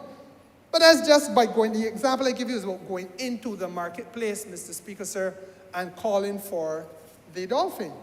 But you know, you can get vacuum-packed product as well. So you go to Ocean Fisheries, sir, or through Ocean Fisheries, you get another dolphin. It can be the same dolphin, obviously. You get another dolphin. And you call, sir, for 576 grams vacuum packed. And you're charged for it, and you go along about your business. When placed on the scales in the lab, you actually got 500 grams of dolphin. Now, sir, again, I urge you, sir, I urge you to recognize that where a customer receives 3.15 pounds less, as happened in the fresh market, where the customer receives, Mr. Speaker, sir, as happened at the Warren's Deli in Massey. We went through all of them, sir. All. 2 starches and 1 meat and vegetables is the product ordered in the deli. And then, Mr. Speaker, sir, you get that weighed. You've ever been in the deli? You get weighed. It isn't only Kelman that has weigh food. They weigh food at the deli at Massey too. 1,110 grams at the deli. 2 starches, 1 meat and vegetables. But then when you carry it from the deli, sir, to the lab, Mr. Speaker, sir, the calculated weight for the actual food is 1,059.1 grams. But you pay for 1,100. You get 1,059 grams. So you belly full, but you hungry. You understand, Mr. Speaker? And it goes on and on. A second one was done, 2 starches, 1 meat and vegetables, same deli, 930 grams was what was, it was labeled as, by the time you weigh it, Mr. Speaker, sir, in the lab, 800 grams. So that we have an issue that we have to be careful about. The discrepancies that I have pointed this House to, Mr. Speaker, sir, are not intended to be attributed to any particular retailer or any particular manufacturer's quality assurances processes. It is a study that is not intended to vilify any company or any organization. I want to make that clear. It is not intended to point a finger of accusation at any particular entity. It is about non-conformance, Mr. Speaker, sir, with respect to standards of measurement that this bill is trying to ensure that all of Barbados complies to. It is about non-conformance with practices that will ensure that this country's consumers can, for the first time, benefit from an environment in which there is precision, a context, Mr. Speaker, in which the consumer is given certainty, a confidence, an environment, Mr. Speaker, in which your constituent, the constituents for the honourable members in this House, all of them, are given confidence, Mr. Speaker, sir. That is what this legislation is about. And the non-conformance issues, quite frankly, have been, this is not the totality of the study, but non-conformance issues are observed in all of the samples, all of the retail packaging firms, all of the manufacturing. And that is why, sir, I hasten to say it isn't that I want to attribute malice. I want, sir, to attribute the need for awareness. I want to attribute, Mr. Speaker, sir, I want to ask our private sector now to take stock of some of the problems that they are encountering and that their consumers are encountering, and by extension that the country is encountering. Because in a word, this points to the seepage. I use that word again, the seepage of money. When you are trading across borders, it means you're losing foreign exchange. When you're trading within the four corners of Barbados, Mr. Speaker, sir, it means that our consumers are losing their household income. They're losing their household income, Mr. Speaker, sir. You're buying lunch that you could have given your child for pocket money. But you don't have the money to give your child because you, sir, are spending it on food that you did not eat. You are, Mr. Speaker, sir, in a position where you are disadvantaged with respect to the alternatives you can have at your fingertips, whether you wish to save, whether you wish to invest, whether you wish to spend on recreation, whatever it is that you want to do with your hard-won, hard-fought income. Those are the issues that are confronting this country today. When we drill down, it means, sir, that we have to candidly be prepared to speak to Granny in the marketplace. We got to be prepared to speak to Uncle who's selling fish. We got to be prepared to speak to the lofty Mr. Jones who is driving his Mercedes, whatever S-Class, and parking it in a car park and sitting down in an air-conditioned office and presiding over a board of directors which is seeing $10 million in revenue every year, Mr. Speaker, sir, because down the chain there is seepage. That's what it is about. Now, that it did not come here before, perhaps is a matter of great concern because we, sir, should have been having this conversation with the country for a long time. I want to make this a document of the House, Mr. Speaker, so that it will be available for posterity. But I also want to say to you, Mr. Speaker, sir, that it brings me to part of the other part of the solution that we have to look at. I've invited the Cabinet, sir, by way of a Cabinet paper, to agree to the creation of a national quality policy in Barbados. What do I mean by that? It is essential, sir, in my judgment as Minister of Commerce, that this country as a whole dedicate itself now to building out standards of operation and standards of service across Barbados. That from the smallest, the jet ski operator, who is not required to make sure that he maintains adequately his life preserver vest. When the life preserver vest breaks off or breaks apart because it dry rot in the ocean, and there's a tourist who can't swim, he is not required by law, Mr. Speaker, sir, or he was not required by law to have met a standard of operation. It is onerous, I get it, But I feel government must be there to help him get to the standard of operation we want to get to. Equally, Mr. Speaker, sir, the large contractor earning multiple millions of dollars in Barbados and out of Barbados every year, employing several hundred people, sir, must have standards of service operation. That when the road is done paved, sir, and a year later, we have clear evidence of there being a thinner coat than was anticipated with respect to the asphalt put down, or that the sidewalk is crumbling, Mr. Speaker, sir, or that any of the other issues that the Honourable Deputy Prime Minister has to contend with through MTW. That, Mr. Speaker, sir, those are the standards of service that we got to hold to.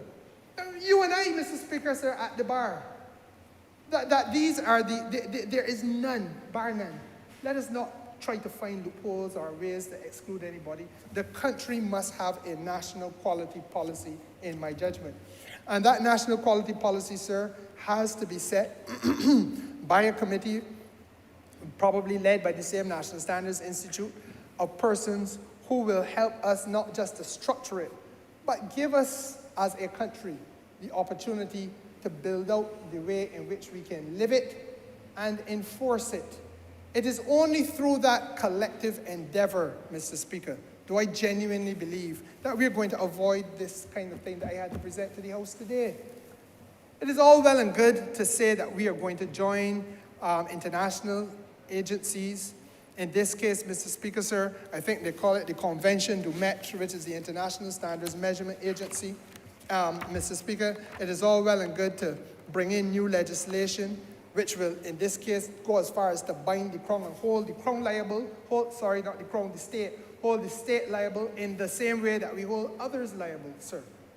But it is equally important, in my judgment, that as a matter of policy, we now translate that above and beyond just the things that we got to do to measure accurately. It is clear, I hope, from what I have said in the House today, that our ability to measure, our systems of measurement in every area of activity which is economic has implications for better or for worse, depending on how you are managing that measurement process. Well, Mr. Speaker, sir, the economy is more than just about measurement. The economy is about standards of performance. And again, if you have, as we know we do, an already expensive jurisdiction, then, sir, this jurisdiction has to compete on the basis, sir, of value for money. It has to be that the quality of the performance in every area of economic activity is looked at with a critical eye and is refined and then refined again so that it can be the best possible level. And then once we can get that right, as I said before, it allows us to open doors to foreign markets. It allows us, sir, to trade across borders at a more rapid rate. It allows us, Mr. Speaker, sir, to derive foreign exchange from a multiple set of sources in a way that perhaps we cannot do because we are now not operating at the top of our game. And I think, sir, that national quality policy is one of those methods by which Barbados will be able, sir, to have everybody buy in and participate at all levels of the economy, in all spheres of economic endeavor, to get this country to being at the top of its game with a view to being first in class as a developing country in the world. I do not think it is beyond this, Mr. Speaker, sir. But it requires, as I said at the beginning, for us to be prepared to hold up the looking glass and to look at ourselves critically and to realize where we have failed and to accept that we have been on this zone, in this zone, sir. This is what I just said to this House. This study, Mr. Speaker, sir, tell you none that you didn't suspect. This study, Mr. Speaker, sir, has not told me anything that I did not suspect. And quite frankly, it has confirmed what I have heard people suggest, that this has been their experience. And if you get John Brown here in St. Michael, and Pat Thompson there in St. James, and Lucy Fields in St. Lucie, telling you pretty much the same thing about their one-on-one experiences, Mr. Speaker, sir. The time comes, I think, and has come, where we need now as a society and as an economy to face the reality and to wrestle it to the ground with a view to fixing it and putting us on the correct footing. So, Mr. Speaker, sir, as I said, I want to not just introduce this debate, but I want to beg leave for us to pause the process so that we can have further consideration of it, and for a variety of reasons, put us in a position then where we can come back to continue in the not too distant future. And with those words, sir, I beg to move that this bill be read. No, I can't do it at this stage. But I thank you, sir.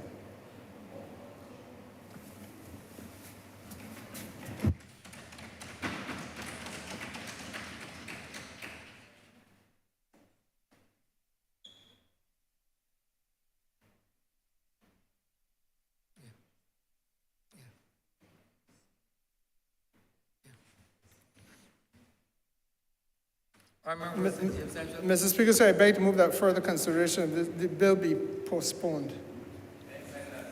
Question that further consideration of this bill be postponed. All those honourable members in favor, please say aye. Those against, please say no. We think the ayes have it. This bill will be postponed.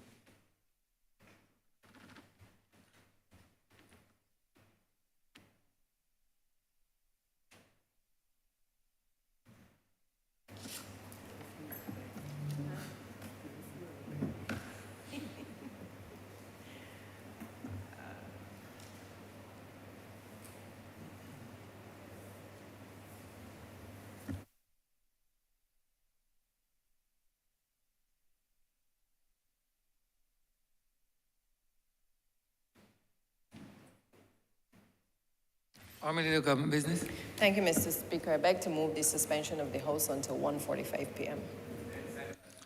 Question that this honourable chamber be suspended until 1:45 p.m.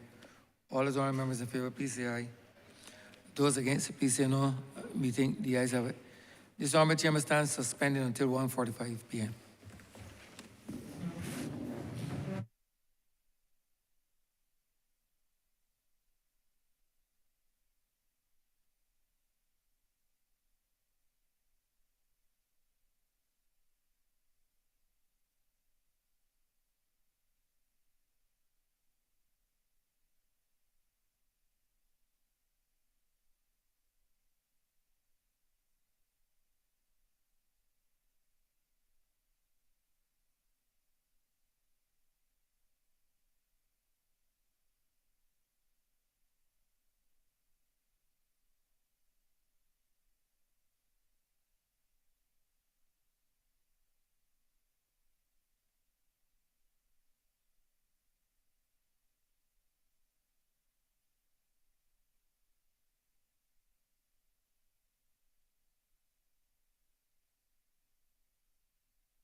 visited on our shores Hurricane Elsa, and the freak storm, by the way, because it does both.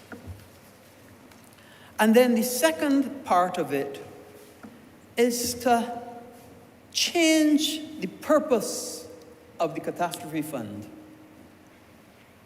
to allow us not only to respond after an event, but also to appreciate that there are certain measures you can take in advance of a catastrophe. Now, when this legislation first came, it was always designed after the catastrophe. But you and I and everybody in Barbados knows that when we expect a catastrophe, when we expect high winds, there are certain things you do in advance so that if you have a problem, it would mitigate those.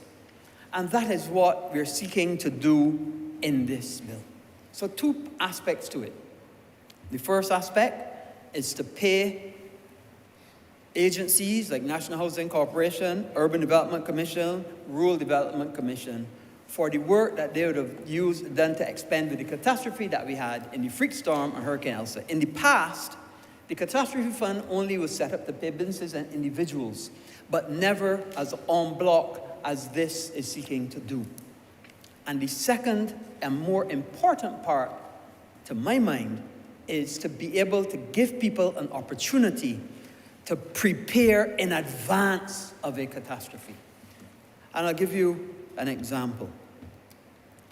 You know, Mr. Speaker, whenever now you're invited to speak at a conference internationally, the buzzwords are resilience, resilience, resilience, and resilience. And why is that? Why is it that everywhere is talking resilience? We only have to look at the CNN today at what has happened in Florida with Hurricane Ian. It is a major, major disaster costing billions and billions of dollars. You only have to look, Mr. Speaker, at what happened in Pakistan.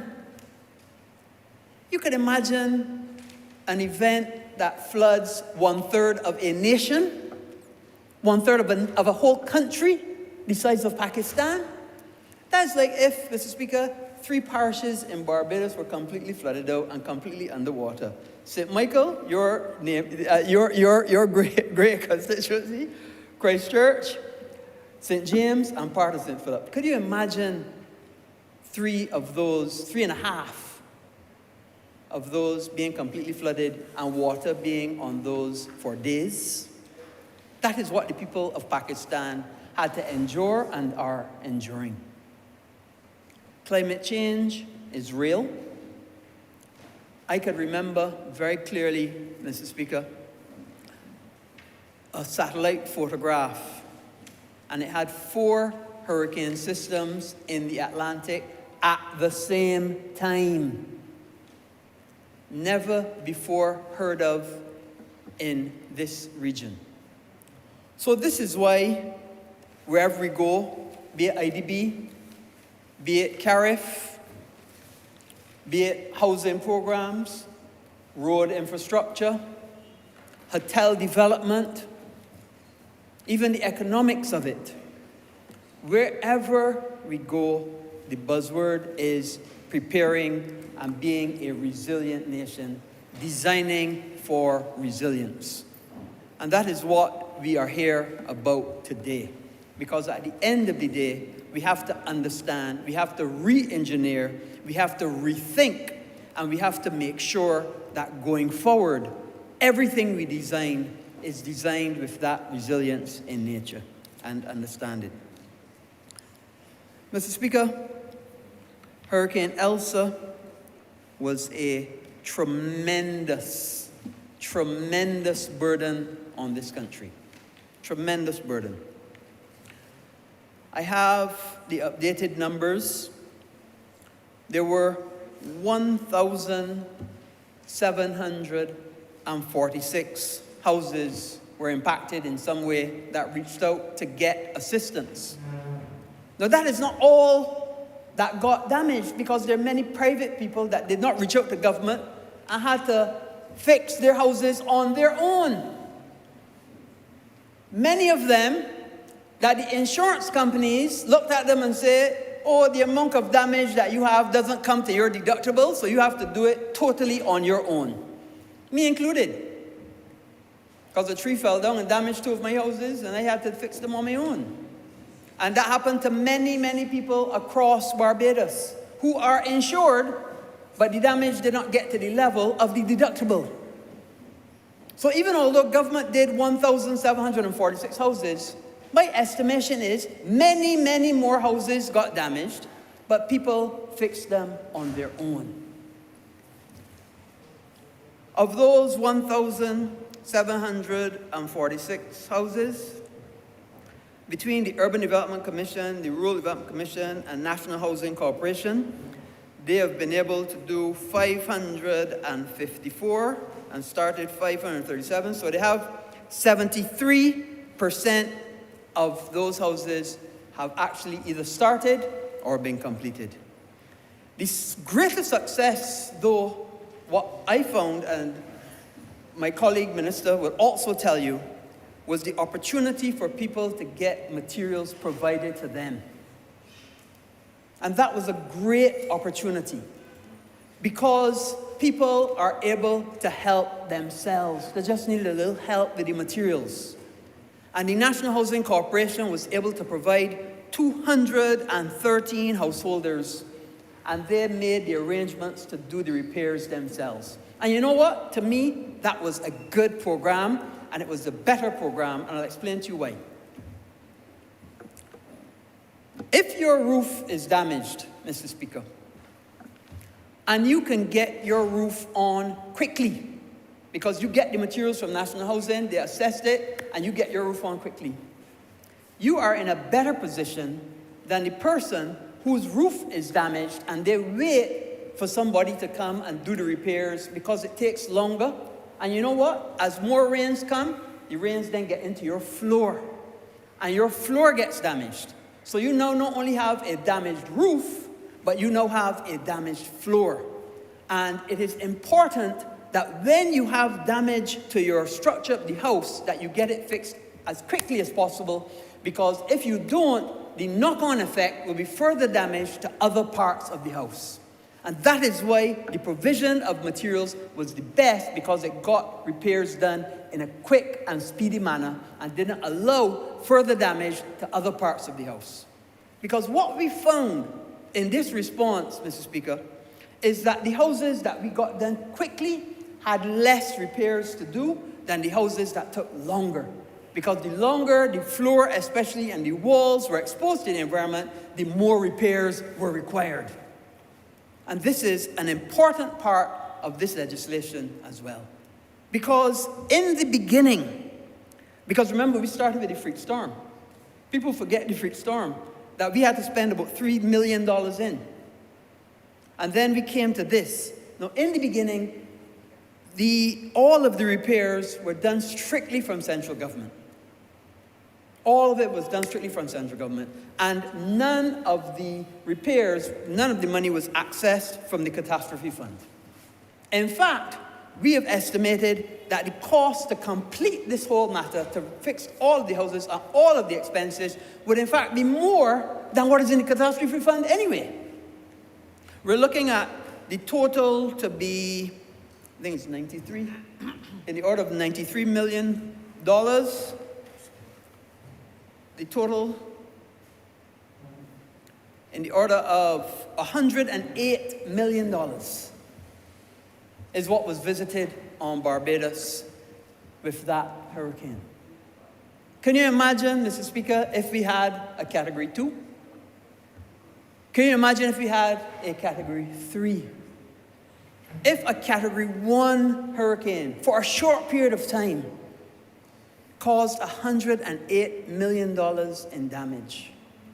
We, as a nation, have to understand how important design and resilience is for us. We have to appreciate that we are in a hurricane belt. We have to appreciate that hurricanes are going to be coming more frequently and more ferociously. And we have to design for that. And it doesn't only mean designing houses. It means designing roads. It means designing hotels. It means designing buildings with the understanding that more and more of these disasters will likely be coming our way. And I'll give you an example to how you can design resilience in a road. Normally, when we do a drain, a culvert for a road, which is what takes the water away from the road, it is of a certain size based on the volume of water you expect. And it is a volume rate to volume ratio for the size of the culvert. These days, with building resilience, what we have found is that culverts have to be wider and deeper to be able to carry a greater volume of water in the period of time it's expected to carry it. That is one way of doing resilience for roads. The camber of the road, camber is the curve of the road. A lot of people don't appreciate, they think a road is flat. Roads are not designed to be flat. They're designed to carry the water away from the middle to the sides. What we found is to be able to take that water away faster, we had to change the camber of the road, which is the hump. The middle part is higher than the sides, so that water is diverted from the front, from the middle, into the sides, on into the drain. The thickness of the asphalt, the type of material used, not limestone, but changed into granite, so that we don't get water seeping through the cracks and forming holes and destroying the road just because we get a little rain.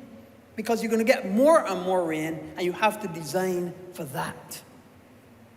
From a hotel point of view, we encourage hoteliers not to have any hotel rooms on the ground floor, but raise it up so that you reduce the risk of storm surge, so that you reduce the risk of flooding in habitable areas, so that the design is to category 4 and not to category 2, so that the windows are designed better to be able to take the higher force winds. And of course, when we come to houses, the gradient of the roof, a higher gradient. A higher gradient, my colleague is saying pitch, I think gradient. We can understand pitch and gradient, both the same. And a design, be it rather it is hip or gable, but designed so that it can withstand the winds. But we go further, and this is the important part of this, is to give householders an opportunity to be able to access the catastrophe fund, not after the catastrophe, but in advance. Those below the poverty line, we are given an opportunity for them to retrofit hurricane straps and collar ties. The hurricane strap will join the rafters of the roof to the walls of the house. In the past, the legislation did not allow this, because the legislation said you could only benefit from the catastrophe fund if you were the victim of a catastrophe. We are saying, let's do that stitch in time and save 9.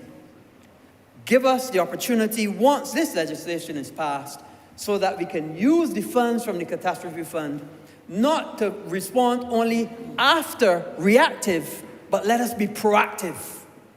Let us give people who are below the poverty line a chance to retrofit by putting hurricane straps and collar ties to make their roofs more resilient. And that is part of what this legislation is about. Because we have to appreciate that it is not only about being reactive. It's not only about reacting after an event, that there are many, many things you can do in advance of the event and reduce the problems that happen after. That stitch in time. That stitch that is absolutely essential. That stitch that will save us as a country, save us as a nation. And not only about saving money, impacting on people's lives. Impacting on people's lives. Mr. Speaker, I'm sad to say, but there's still people who are in accommodation because there are difficulties getting their house repaired. Difficulties in land issues. The landlord say, I want you off this land ever since. And now that the highway come and blow down the house, you can't build back here. We have seen it reported in the press left all the time. And that's an issue that we have, and we're having to find new accommodation for those people. It's a problem for us, but we deal with it. But you know what, Mr. Speaker? You know, I hear all the time people saying this should have been done ever since and so on, 70% done. You know, Puerto Rico of the great United States, Mr. Speaker, had a hurricane called Maria a few years ago. You know, they're still responding to Hurricane Maria. 4 years, almost 5 years on. Still responding to Hurricane Maria. The great United States of America. And Barbados, a developing nation, has managed to get 73% through the good work of the member for St. George South. Well, he's saying, and myself, I only started it, but he's continued the good work. And the people from the National Housing Corporation, the Urban Development Commission, and the Rural Development Commission, 73% started or completed in a year. I think that they've done well with minimal resources. And the issue obviously has been finance. In the early response, it was all done through central government. But it comes a time that central government reaches its limit. And there are other pressures on the central government's purse. And this is now, once this legislation is passed, it gives us an opportunity to access the catastrophe fund. But that's what it's there for. The catastrophe fund is there to support the government and support the people of Barbados when there is a catastrophe. Well, Mr. Speaker, if 1,700 houses being damaged, of which 500 and something, almost 600 being destroyed, is not a catastrophe in this country, then what is? Other than a pandemic, that's also a catastrophe. So, this legislation will give us an opportunity. And the other part that the legislation, the change in the legislation will do, the amendment will do, is rather than having to pay individuals, because how the catastrophe fund was designed in the past, each individual had to apply, they had to give all their receipts, they had to give all the in advance and go through a whole form process. But because we responded by agencies, this will give an opportunity for the catastrophe fund to pay back to the agencies directly rather than taking the period of time that it would doing 1,700 houses. It would be a logistics issue for them to do that number of houses. So those are essentially the two parts of the bill. I want to go back to one aspect of it, and it has to do with the Barbados Light and Power. I know it's quite topical because the Barbados Light and Power is going through a rate hearing now, and I won't get into the rate hearing aspect to it. But prior to the changeover when the company took over the Light and Power, I am aware that there was a move to change the light poles in this country. Now, the Light and Power owns the light poles. And this is an important point because it is part of the resilience of the nation. After Maria, the light poles that were destroyed at 10 feet up and above. They were all wooden light poles. Wooden light poles run the risk of snapping due to the tension of the wires when they get waterlogged and the wood itself. A proposal was put before the Barbados Light and Power to make a lighter but more efficient light pole made of a hollow concrete. This would not mean changing all the light poles. It would build resilience in because a concrete light pole of the same weight or less than the wood can resist what we call torsion and tension. Now, torsion and tension is the ability to flex and bend of the pole and run the risk of fracture. And these light poles would have not had to be placed all over. You do that as in terms of what we call redundancy. So as one light pole has to be replaced, you replace it rather than with a wooden light pole, you replace it with a concrete light pole. They do 5,000 light poles a year, I'm told. So that means there are 80,000 light poles in Barbados. So in about 14 to 15 years, they've been able to replace all of the light poles across this nation with a better, more resilient light pole, making the country more resilient to be able to provide electricity after a catastrophic event.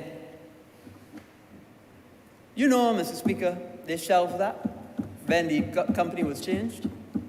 They shelved it. They shelved it because they said, oh, where we come from, they got a lot of wood.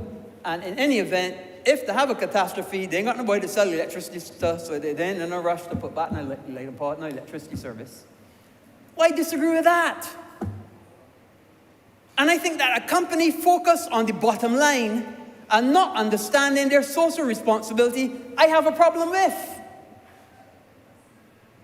Because companies in this country, and companies that are essentially monopolies, whose responsibility it is to provide an electricity service to the houses and the businesses of this country, should do everything in their power to make sure that their infrastructure is protected.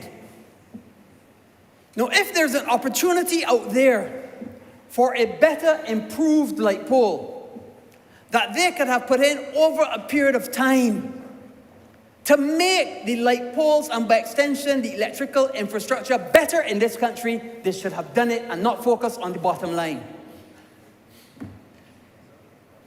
And we have to understand, we all have to live in this place together. And if it wasn't for the hard-working people of this country, there'd be no Emera and Light and Power because there's nobody to buy their service. And if they make it so hard for us to buy their service, then people will look for other alternatives. So, Mr. Speaker, this is very, very important for those that have been impacted by this catastrophe, so that we can get all the houses that have not been started and finished. This is very, very important for our nation, so that the people that have had this stress put on them can be put right and made whole again. You know, today, there's a saying, today for me, tomorrow for you. This time you were not impacted, but it doesn't mean next time you might not be. And we may have to come back and access the catastrophe fund again.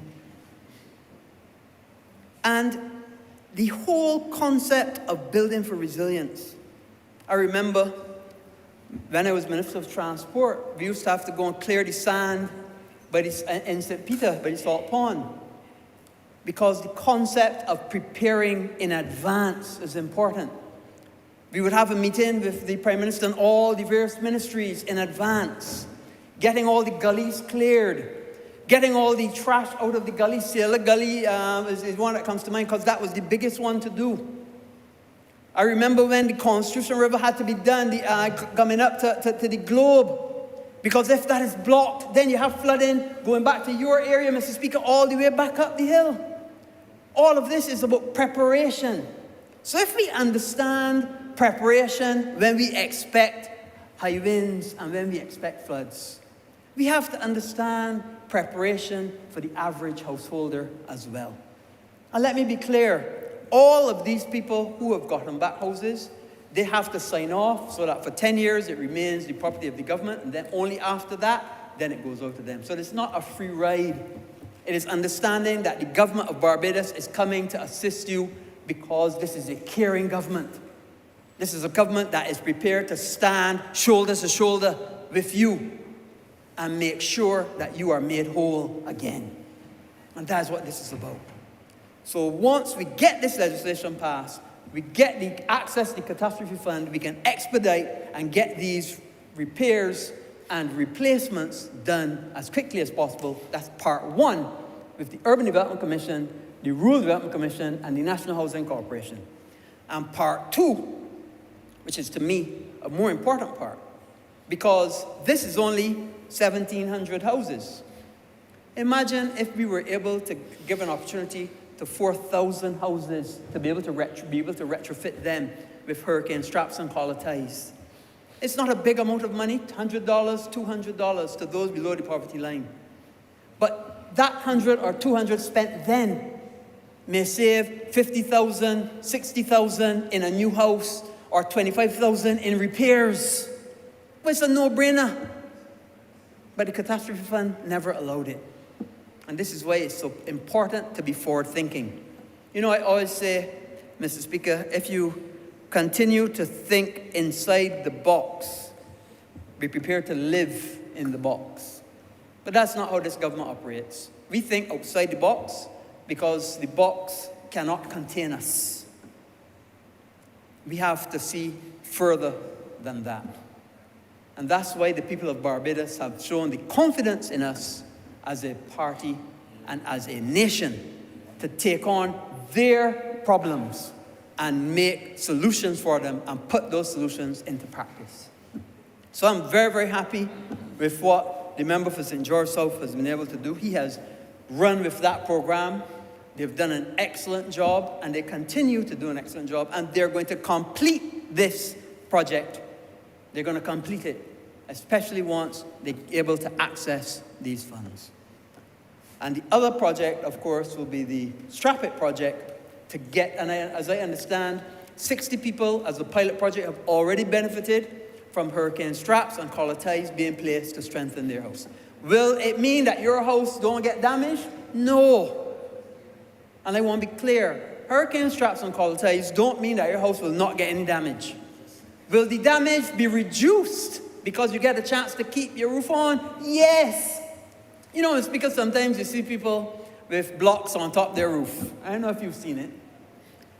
But whether you like it or not, that little added weight is add a little something to keep the roof down. And people recognize this. I remember going through at the BDF, and I saw that they actually had hostile wire on top some containers and then stake them into the ground to be able to keep buildings in place when the high winds come. Our main problem in this country has not been flooding. Flooding is the issue, but it generally dissipates. All of this damage is predominantly wind damage to roofs and structures.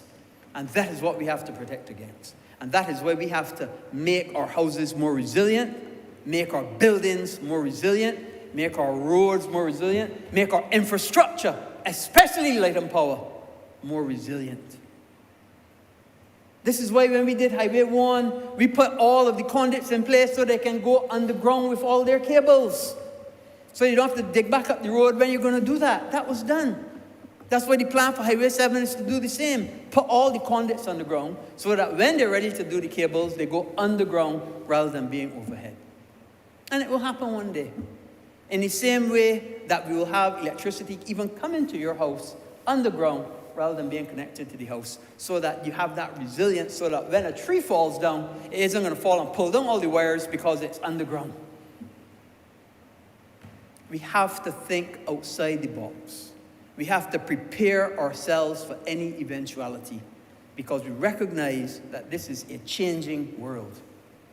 This is a changing world that is caused by climate change, which we as a nation are at the forefront of. You know, I heard the president of Pakistan saying that they contribute an infinitesimal amount to global warming, but they're at the forefront by virtue of a third of their country being flooded.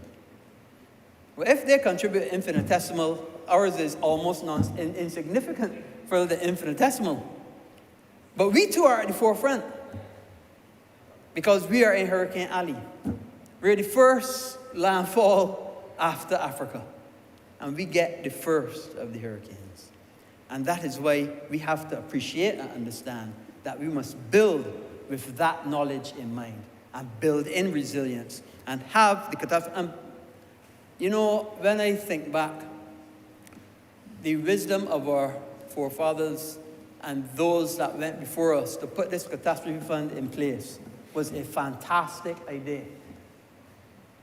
Where would we be now if we did not have this fund in place? Where would we be now? So I thank them, and I thank the people of Barbados for understanding that this is absolutely essential and a must for us to be able to get our brothers and sisters back to where they were.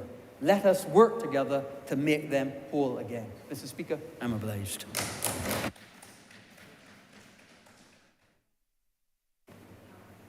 Honourable, need to move that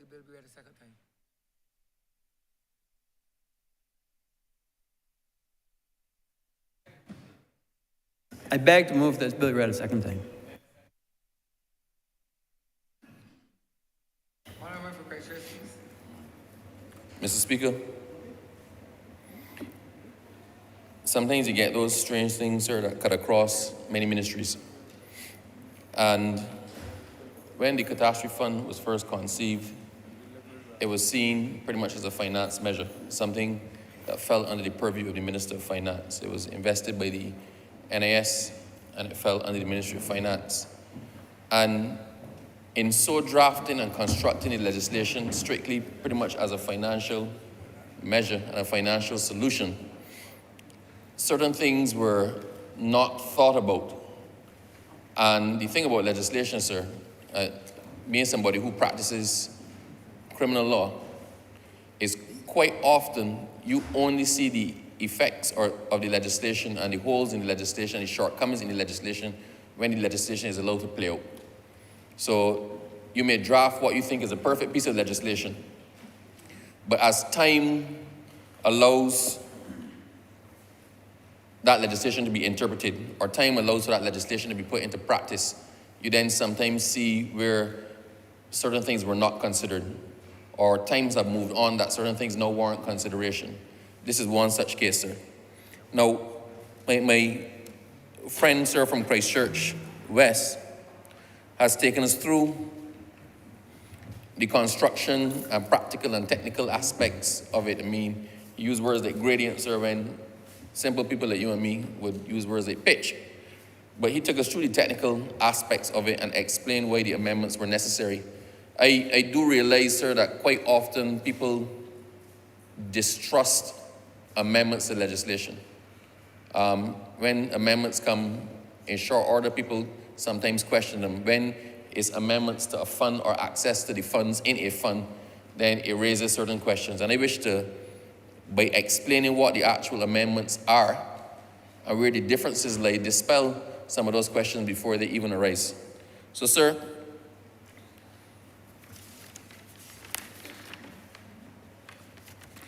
the first thing that was changed, sir, was Section 4, repealing Section 4 of the substantive piece of legislation.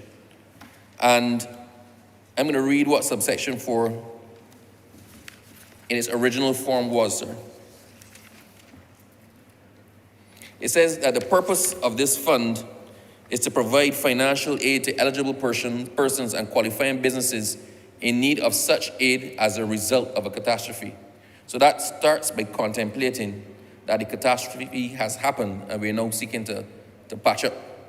And it then explains, sir, who those persons were who were eligible to draw, and that occurred in the first schedule. And in the first schedule, sir, the persons eligible to draw on the fund or to make an application were persons who own property that was less than $150,000 in value, and individuals who their yearly income was less than $25,000. So those pretty much below or in the realm of the poverty line, sir. And it also then looked at businesses, the 2020 amendment looked at businesses, sir, that might suffer in a pandemic or something else like that. So the new amendment to Section 4 says that the purpose of the fund is to provide financial aid to eligible persons and qualifying businesses in need of such aid. So it's not time-bound, in need of such aid. And to facilitate measures by the state to mitigate or remedy the adverse effects of a catastrophe. Mitigation, sir, contemplates actions before the catastrophe, and it also can encompass actions afterwards, and that deals with remedying as well. Now, one of the fundamental changes to 4, so it was the facilitation of measures by the state to mitigate these things. What we had, sir, at following ELSA was an ambitious plan by the government to try to fix as many houses as it could for persons who could not afford to fix their houses. I am very familiar with it, sir, because I was deeply involved in it by virtue of disaster emergency management falling under my portfolio. And I spent, in the early days, sir, some very, very long meetings with the Honourable Member for St. George South and also the Member for Christchurch West, as we literally went through all of the reports. You had to send persons out to validate the reports. You had to then try to put them in order. You had to try to decide what was critical for now, what was a complete rebuild, what was a remediation.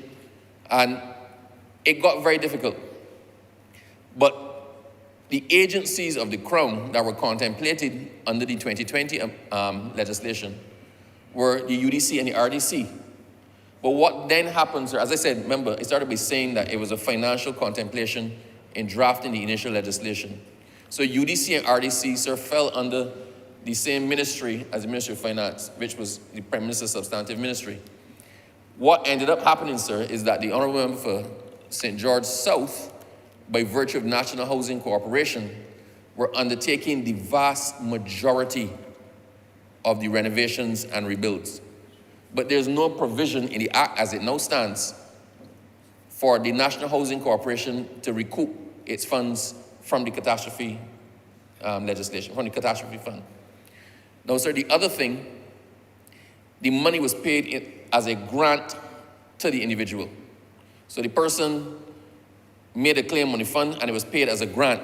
Now, sir, this takes us to another part of the amendment. Sir, it says, this is the amendment to the first schedule, where with the approval of the Physical Catastrophes Committee, a house is provided by an agency to a person who is entitled to a grant under this paragraph, and repairs are effected by an agency to a house owned by a person who is entitled to a grant under the paragraph, that the committee shall, instead of paying the grant to the person so entitled, pay the amount of the grant to the agency. Now, sir, the previous wording for the first schedule, as I said, sir, there's no mischief in this. This is purely to address practical considerations and get people's houses fixed. Sir, in section 1.5 under the first schedule, that's the old legislation that we're now repealing, that we're now amending, sir.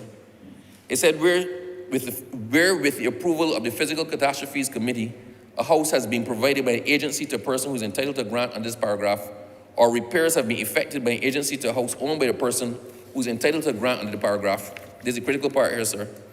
The committee shall, instead of paying the grant to the person entitled, pay the amount of the grant to the agency if the work was carried out to the satisfaction of the committee. Now, the problem with that, sir, that contemplates the completion of all of the works before access can then be had to the fund. So a person applying for the grant in this situation had to find themselves in a position to get the work done, finish, then present their receipts and ask for the money back. And that also applied in relation to the UDC and RDC. So this current amendment, sir, allows UDC, RDC, and the National Housing Corporation, and the ambit was widened. There's a catch-all phrase in there, sir, widened to deal with any other agencies of the government that will be responsible for provision of social services, whatnot. So, because we had the issue with having to substitute NHC, we widened that, sir, to capture any other agencies or authorities of government that might subsequently be charged with providing things to deal with catastrophes. So we don't have to come back if there's something else, if they create another ministry or another statutory corporation that deals with that. So we've covered that there now. But it allows those agencies now, and it gives the committee the flexibility to contemplate an application by the agency on behalf of the person, because the agencies can actually apply by virtue of the first amendment that I read. So the agencies can apply, or the person can apply and say that the agency is working for them. But the important thing is that you can now access money to mobilize. The committee can do it in stage payments. The committee can decide that, we want to inspect when the foundation is done. We want to, I don't know, the Honourable Member for Christchurch West is more familiar with the stages of the house building. I think it's foundation, then ring beam, then roof, and then windows or something, plastering or whatnot. So the committee can actually set the terms and conditions that it wants or that make practical sense in a construction world. Sir, if any of the persons who were affected by ELSA had to complete their repairs on their own, and then seek to draw on the fund, this fund will never get touched. It wouldn't get touched. The fact that this fund exists is to service those persons who are not in a position to repair their house. So the clause in there that required where an agency does it, that it had to, the completed works had to meet the approval of the committee, sir, kind of negated the intention. I can see where they wanted to do it. You don't want a bogus contractor fixing and carrying away money or overbilling or something like that, sir. But where you're talking about agencies of government, if you can't trust the National Housing Corporation to manage its own affairs, then it needs to start working. If you can't trust the UDC and RDC to put things in place to oversee construction, then we make a nonsense of everything else we're doing, then they shouldn't exist. So these amendments, sir, are simply to deal with the practical realities of what we've encountered as a result of dealing with Hurricane Elsa. Now, sir,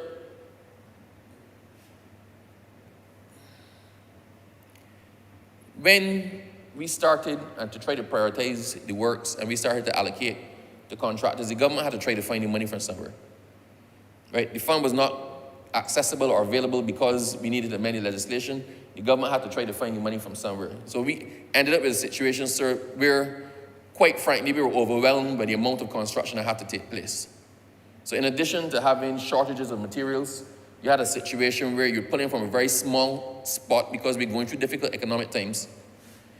You're starting houses, everybody constructing at the same time, everybody's calling for money at the same time, and you ended up in a situation, sir, where some of the construction and repairs had to pause. So you might just see the houses chipping up initially, but then the money dried up. So you have a situation, sir, where you have half-finished houses, but we don't have the money to finish them. And we couldn't draw from the money to finish them because the clause as it stood just now required the completed house done by the agency to the satisfaction of the committee. So this now, I think, more captures what was contemplated at that time and what makes practical sense. It doesn't make sense otherwise. Not a cent from the catastrophe fund was put or applied to what was probably the single biggest catastrophe that we had in living history, because as drafted, it didn't permit it. But that is something, sir, that I can understand why it did not go in initially, but it's one of those things that it becomes obvious after you have to deal with the subject matter of the act, and then you butt the stumbling blocks because of how the act was drafted. So, the act also, the amendment also, sir, widens the discretion and ambit of both of the committees, the Physical Catastrophe Committee and the Economic Catastrophe Committee, sir, in relation to businesses who can stand to benefit. So, as it stood before, the businesses could benefit for economic disruption. So if you had a business, sir, that I think the contemplation at the time was, because of the pandemic, put in something to cover businesses who suffered economic hardship as a result of the pandemic. But as drafted now, sir, this also factors that we have to look out for very small businesses whose annual turnover is less than $500,000. So those are the home businesses, sir. Those are the single-person businesses. Those cover the entrepreneurs, where, quite frankly, if we don't put you in a position to secure your business and not just recover economically afterwards, but to secure your business even by the same hurricane straps, then when your business blows away, when your roof blows off and you can't fix it back, then the 3 or 4 people that were working for you now have no job. And those persons then have to be taken care of by the state through the social services. So as the Honourable Member for Christchurch West indicated, sir, it's a cost-benefit analysis. It is cheaper to take the preparatory security steps now. It is cheaper to buy hurricane straps and apply those to a roof than it is to try to put back on that roof after the roof has gone missing because of some high winds. And we need to also be realistic, sir. Things are not getting better with the climate. Every single year, we up our expectation of what bad is.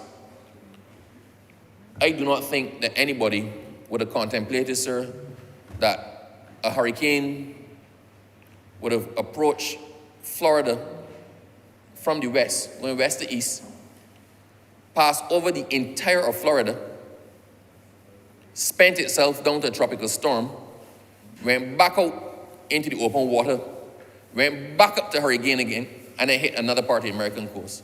We wouldn't have contemplated that last year, but this is our new normal. We would never have contemplated last year that, as the minister said, 1/3 of Pakistan could have washed away. I don't think we as Bajans can contemplate what the size of Pakistan. I don't know these things, sir, but I'm sure that the honourable member probably knows the square mileage of Pakistan. No. But I am sure Barbados could fit into Pakistan a couple million times.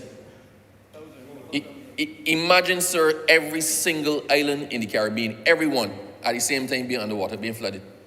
It's staggering to contemplate, but these are our new realities. So we have to do the little things that we can do. As we drove around, sir, and as we drove around surveying the damage following Hurricane Elsa, and this government, the ministers of this government, sir, were on the ground. I think probably every single minister and MP was on the ground, literally going to people and trying to evaluate for themselves. In some instances, sir, we were able to evaluate the extent of the damage by the photographs and the geotagging that the MPs themselves did on foot in their constituencies. So as we went around, sir, we were able to not just rely on the technocrats, but we were able to see firsthand exactly what happened. It wasn't that the paling just came out, the galvanizers came off, it's that the whole roof went. So at least if you had strapped down the rafters, and even if the galvanized peeled off, then you get back the galvanized and you nail it back on to the existing rafters, and you can have some measure of security. In instances, sir, we were trying to cover whole houses with tarpaulin because there was no rafters to nail galvanized onto. We saw some houses that looked like the roof should have gone, next to houses that looked in better condition than them that were missing their roof. And we realized those houses had a few straps on. Somebody thought to themselves, let me put on some straps. So as, I hate to quote the member for Christchurch West, sir, but as he said, it's a no-brainer. It is one of the simplest things and easiest things that we can do. It will not save all. But for everyone that it saves, it is one that we don't have to deal with as an emergency when the next high wind comes. And the next high wind will come. These are the things that we can actually do. So this fund now, sir, is going to be used in a sensible way. It's going to be used in a sensible way. It doesn't make sense running behind the damage after it has passed, sir, when we could expend some of the fund to mitigating beforehand the possible effects, so that we preserve the fund in the actual expenditure following the catastrophe. I think that's probably the simplest way that I can explain that, sir. So all of the amendments that were done, and I'm not hiding anything, I'm not glossing over, I took pains to try to do it in the easiest possible language that anybody can understand. So basically, if I was to summarize it, sir, it allows the NHC now to be added as an agency that can do work on the houses. And that is practical because the NHC is probably the single biggest agency or statutory corporation that is managing the repairs following Elsa. So it makes sense to put them on. It removes the requirement for the disbursement of funds as a grant only after, when work is done by the agency, only afterwards, because then the agency ran itself into trouble. The NHC did not have sufficient funds to keep all the contractors mobilized, so everything came to a standstill. By doing this, we now give the NHC the ability to apply to the committee for some mobilization monies to get these things started. So I have every confidence, and I've been assured by the member for St. George South, that once the money is available, the work on all the houses is going to start back in very, very quick order. And he may have suggested to me, sir, that he's going to start with Christchurch East. That's why I'm so passionate here on his behalf. I won't hold him to that, sir, but, you know, time longer than twain. Time longer than twain, sir. And it also provides, sir, that you don't only need the affected person, the person below the poverty line, on the border of the poverty line, to make the application, but the agencies themselves now can approach the fund. So that made sense. Rather than multiple people going to the fund, it would make sense that the agency that's responsible for the renovations or the work or the repairs or the replacement of the house, that they do their list and then they approach the fund in a block. So that is, the fund simply has, first of all, the ability of those in the fund to actually go and do the groundwork that the agency does. It probably does not exist.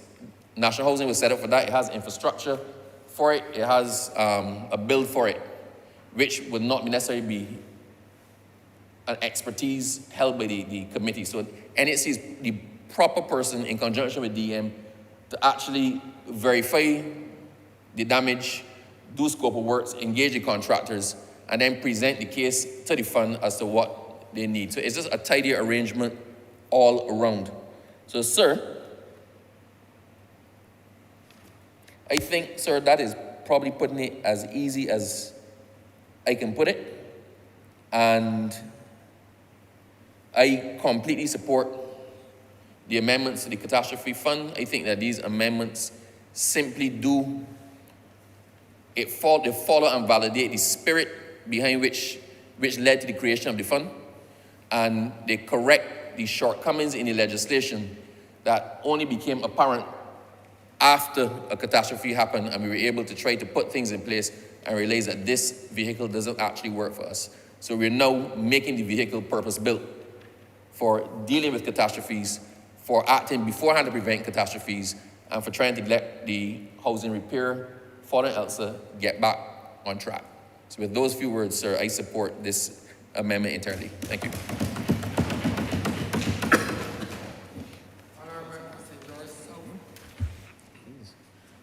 Thank you, Mr. Speaker. I rise in this chamber, Mr. Speaker, to support the bill which would amend the Catastrophe Fund Act 2020. And, Mr. Speaker, at the outset, I want to thank the member for Christchurch West and also the member for Christchurch East who spoke before me. And, Mr. Speaker, the member for Christchurch East spent many hours dealing with this piece of legislation, and you can listen how he went through every single word and every single line in the amendments presented here this afternoon, that he clearly understands what is needed and what has to be done to bring relief to our citizens, and also to prepare for any catastrophe by utilizing the fund in the most, what I call, efficient and seamless way, without any obstacles, the ability of the three agencies to access the fund. I will speak to some of the challenges presented prior to us accessing this fund. I also want to thank the member for Christchurch West, and I'm not wrapping up. The reason why I'm thanking these members, because this has been a mammoth task to wrestle with 1,746 houses. I want to thank the member for Christchurch West who led this debate this afternoon for these amendments, and also I want to thank him because he was at the forefront when Hurricane Elsa struck this country back in 2021. It was July the 2nd. He was at the helm, and it started, you know, it's ironic because it all started with the DM and the member for Christchurch. He said, you know, every single member in this chamber were out. We had to assess damages, even though the DM was charged with the responsibility under the member for Christchurch East. We still saw it fit as true soldiers and servants of the people of this country. We braved the weather, and we journey in every nook and cranny across Barbados and every constituency. I can tell you, in St. George South, every single house has been damaged. I journeyed from Watts Village, from South District to Watts Village to Boarded Hall. Then I move into Easton. I move into Butters, Brighton, all the areas, Bide Mill, Todd's Greens to assess every single damage. And I recall a good friend of mine who's no longer with me, who was deceased in June this year. He traveled with me to every single home. And the Lord rest him peacefully and where he is at this moment. Romaine Mears, a.k.a. Pepper, one of my youngsters who journeyed with me. And Mr. Speaker, why I went there, because when we looked at the stars and our Prime Minister said to us, we have to take it on. We must bring relief to the people of this country, must address the aftermath of Hurricane Elsa. And many families suffered. And while I think, I said in this chamber last week, the Ministry of People's Empowerment and Elder Affairs, and I'm going to go there. I won't be long. I will wrap up shortly. I'm just finding the statistics. But I think at the end of the year, we have 107 persons now in accommodation. I want to thank the Minister of the Ministry of People's Empowerment and Elder Affairs, his parliamentary secretary, the former minister, member for St. Thomas. We house some 107 persons, and there are more.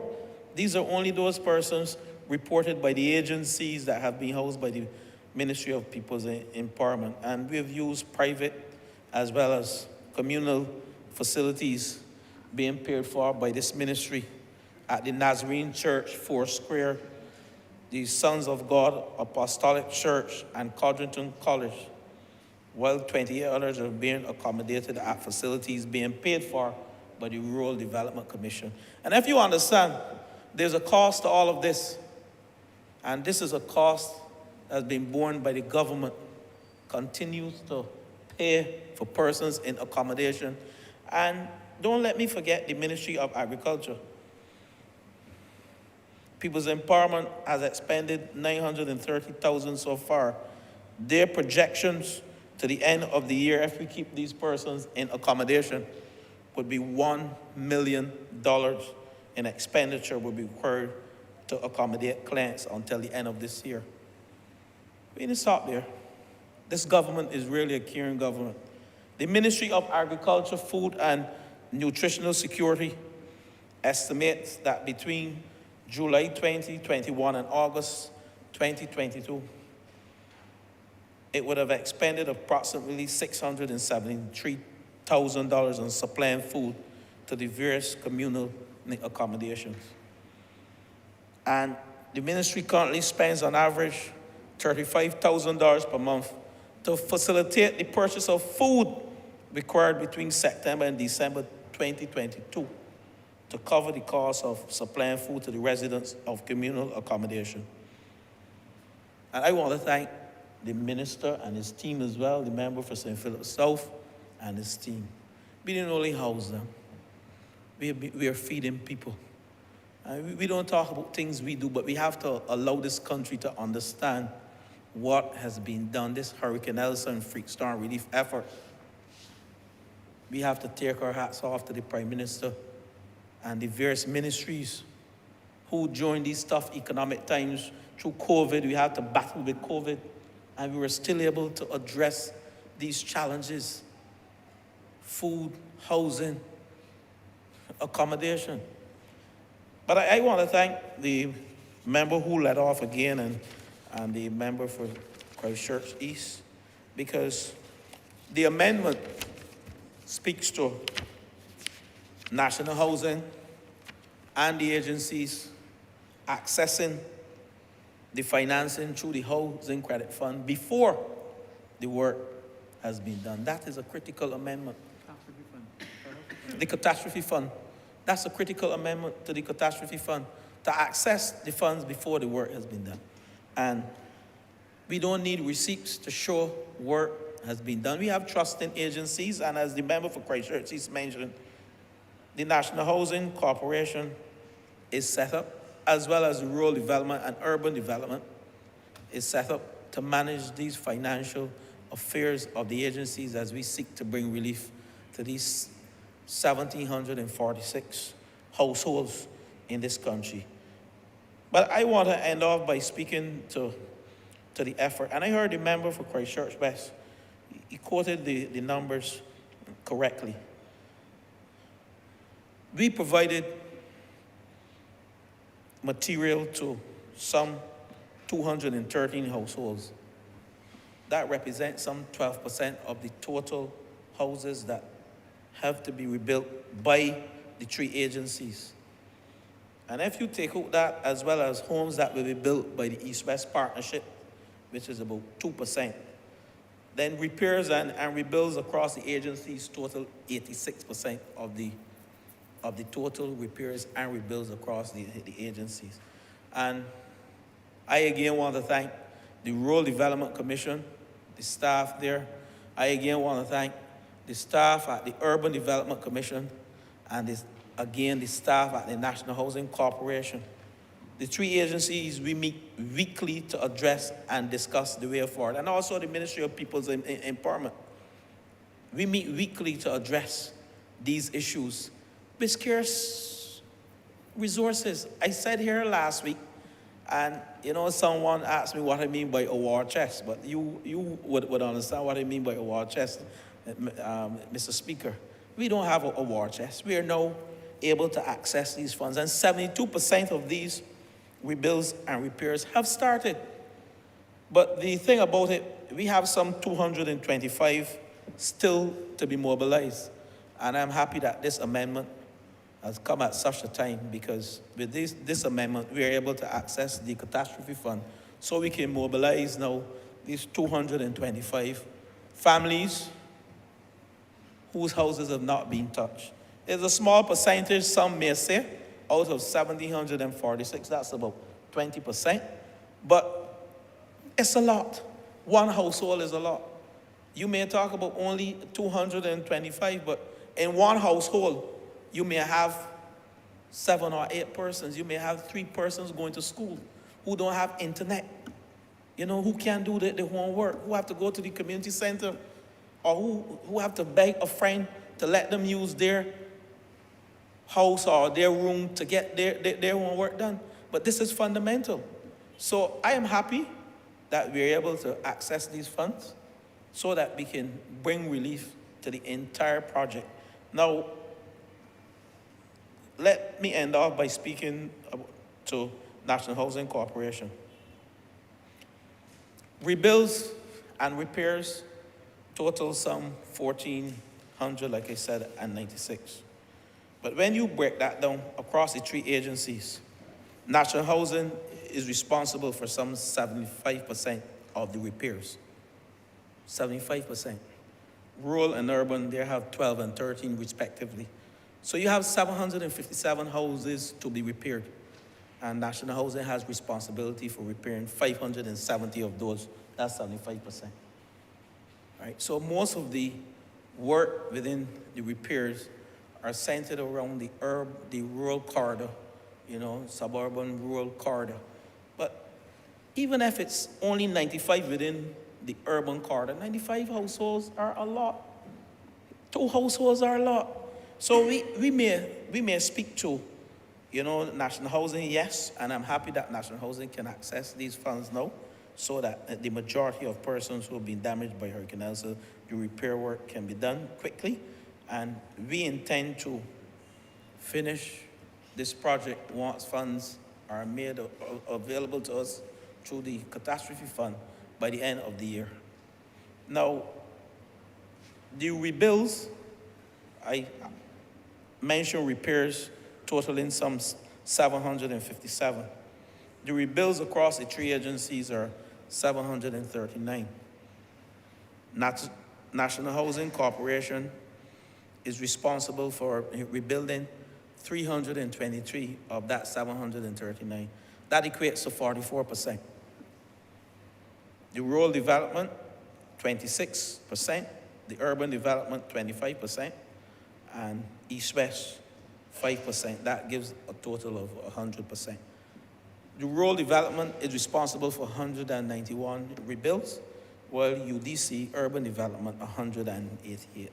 So we see the efforts by the three agencies to have wrestled with 73% of the total number, either starts or work in progress, is remarkable. And I am confident, I speak on behalf of the three agencies, as I stand here, we have meetings. I am confident with these amendments before the chamber today, we will be able to bring total relief to all 1,496 that are remaining, having given material to some 213 from National Housing, and the others are work in progress and some still to be touched. So, Mr. Speaker, I'm not going to get into the details of the amendment. I don't want to repeat the member for Christchurch East. He did an excellent job in explaining to you this afternoon why these amendments and how we did it with the ability and we were taught to access these funds before the catastrophe and the need to bring some efficiency and seamlessness to the operations as we seek to bring relief to our citizens, the 1,746 households in this country. So, Mr. Speaker, with those few words, I thank you for giving me the opportunity to speak on this very important amendment to the Catastrophe Fund Act 2020. I'm obliged.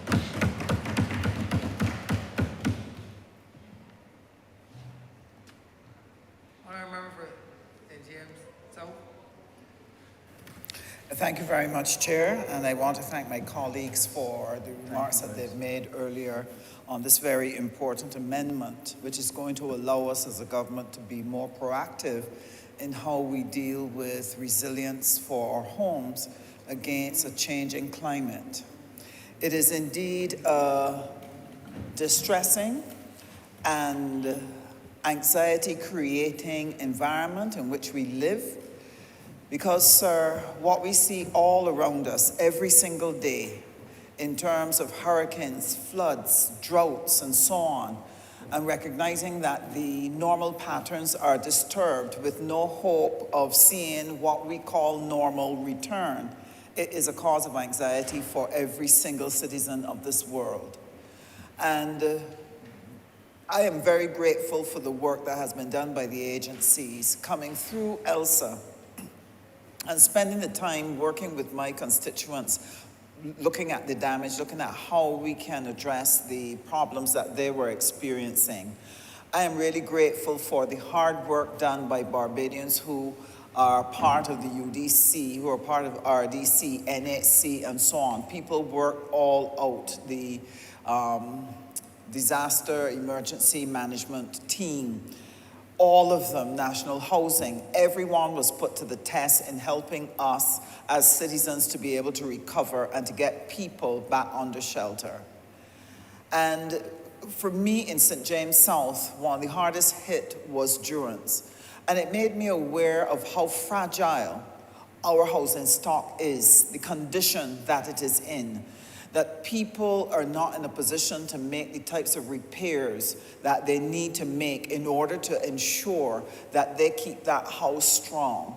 And therefore, as a government, we've been faced with the position where we recognize that we have an emergency that is on our hands, and this is what would have given rise to the Roof to Reefs program, to look to see what it is we need to do as a country. How can we mobilize the necessary resources that will allow us to be able to take Barbados and make it resilient to a changing climate?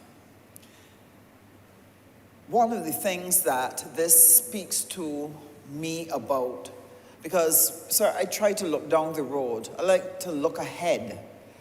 And when it comes to the issue of housing stock, I remember an experience I had when Ivan had devastated Grenada, and I'd had the opportunity to speak with a minister who was returning to that devastation, who had been called urgently by her prime minister and asked, please, I need you to come and do the coordination because our country is devastated.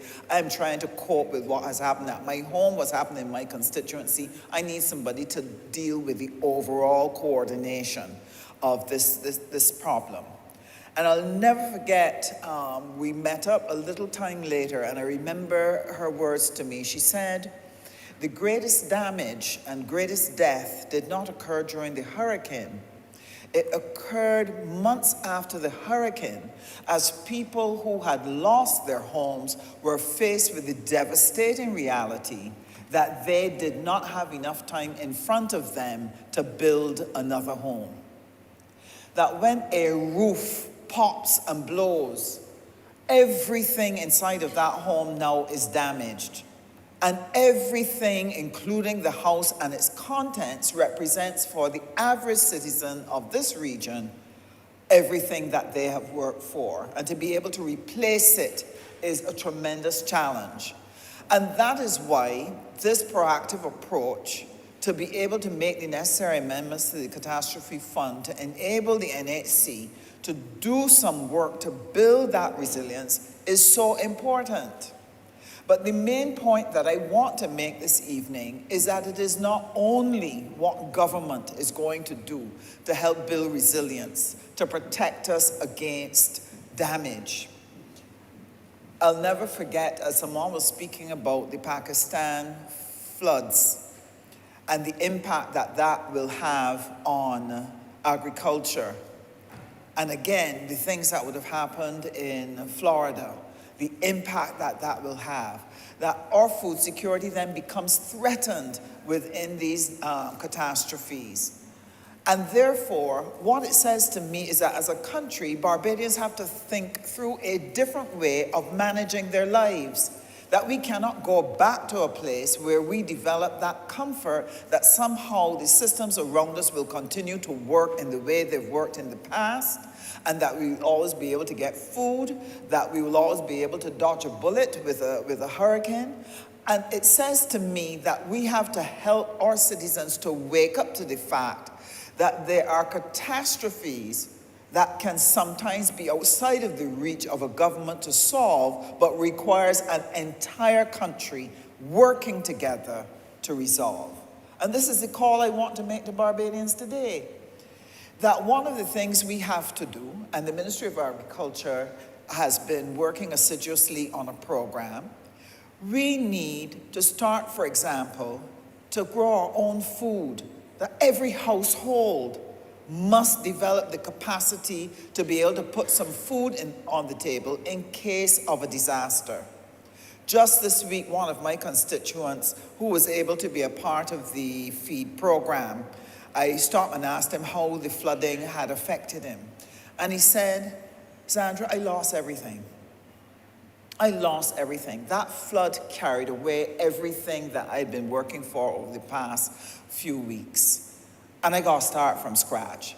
But I'm strong, I'm resilient. So it means that we have to look to embrace the new ways of doing agriculture. We have to look at new ways of building sounder structures, that citizens have to take responsibility for looking at how am I going to make sure that my home can survive a catastrophe such as a hurricane or severe flooding. Now, sir, I know that this is a lot for Barbadians to take in. We are going through a period of rapid change.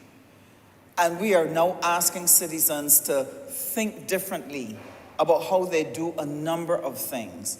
But as a government, we want to partner with them and walk with them and help them to prepare them. Even simple things like retirement planning is something people have to do more of. Simple things like how are we going to take care of our elderly? That's something we have to rethink and have to reposition. One of the things that we have to be able to do is how are we going to change the way we eat that we can deal with health? Everything in Barbados is changing.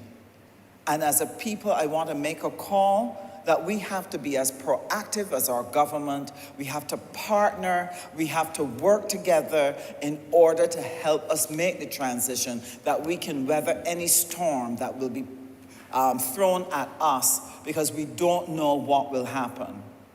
I was chatting, sir, with one of the members of the DEO, very outstanding man, who has contributed to Barbados significantly and given significantly every year on a volunteer basis to help us with disaster emergency management. And I was asking him how were we getting through in relation to the hurricane period, because I know it works the DEO teams very, very hard. And he said, I was hoping that he would tell me that the worst was behind us.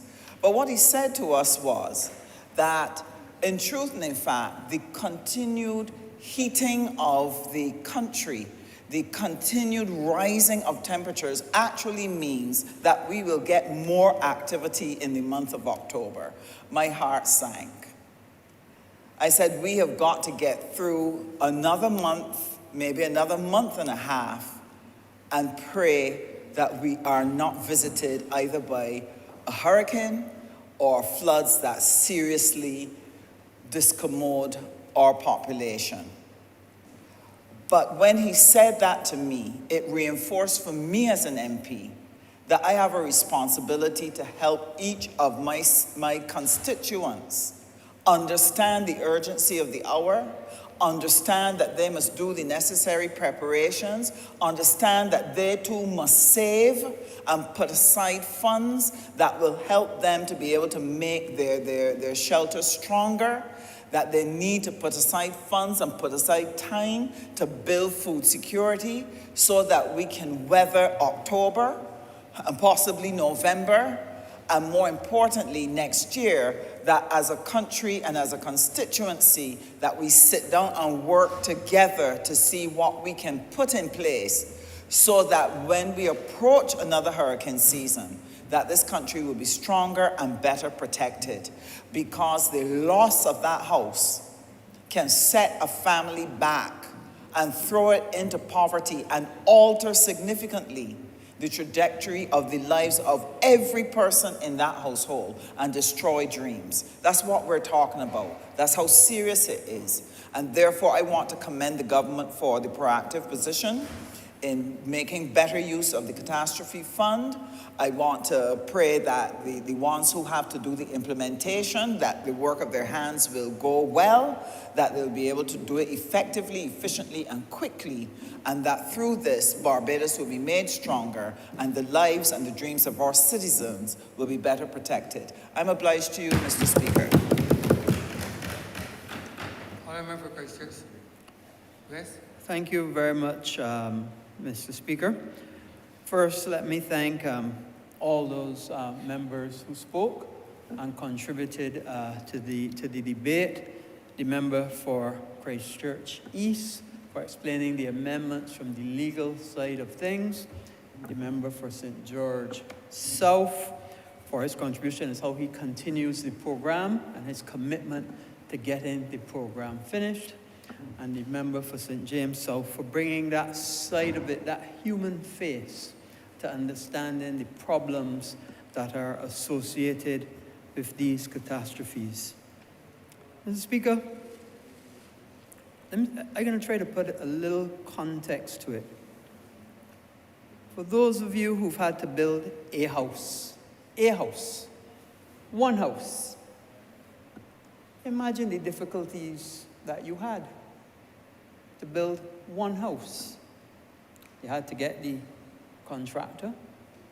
Maybe you had to get the painter.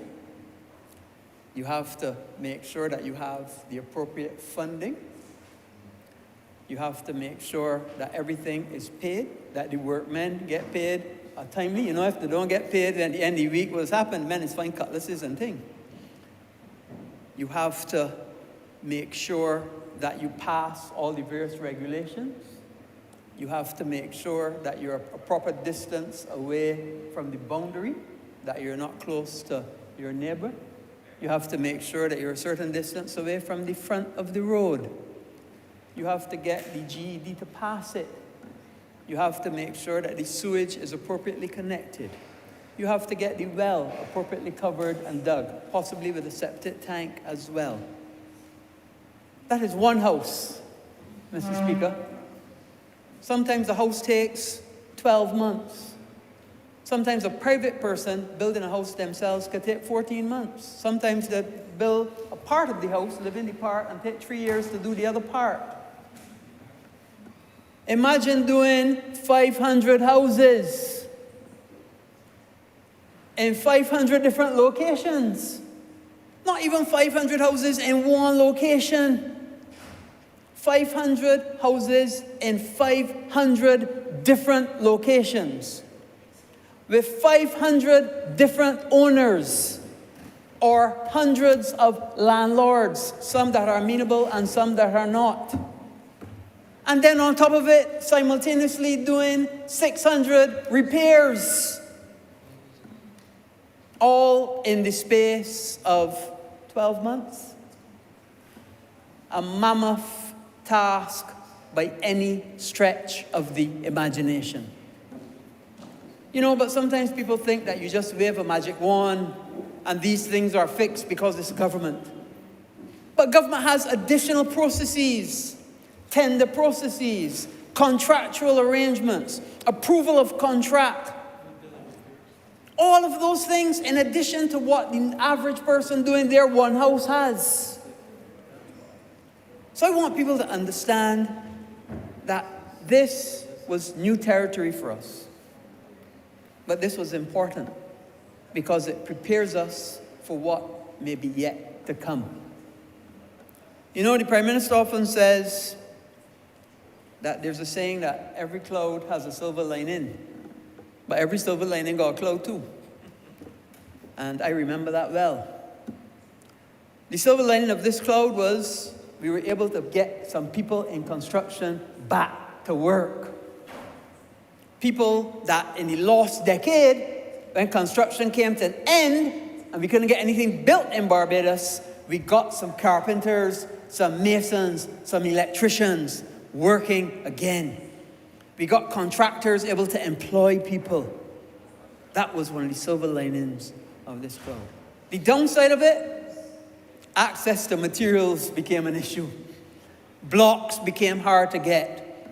Because remember, the vast majority working on repairs, and then people who wanted to build their new house for the first time couldn't get blocks, couldn't get workmen, couldn't get supplies, and they had difficulties, and it made their houses take longer.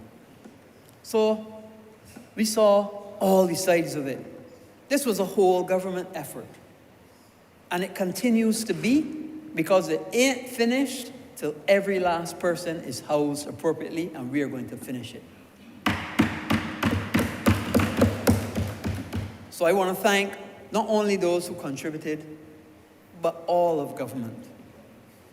From the Prime Minister for providing the funding, from all the various agencies, from all the various MPs for feeding the information into us, for the DOs that went out and got that information.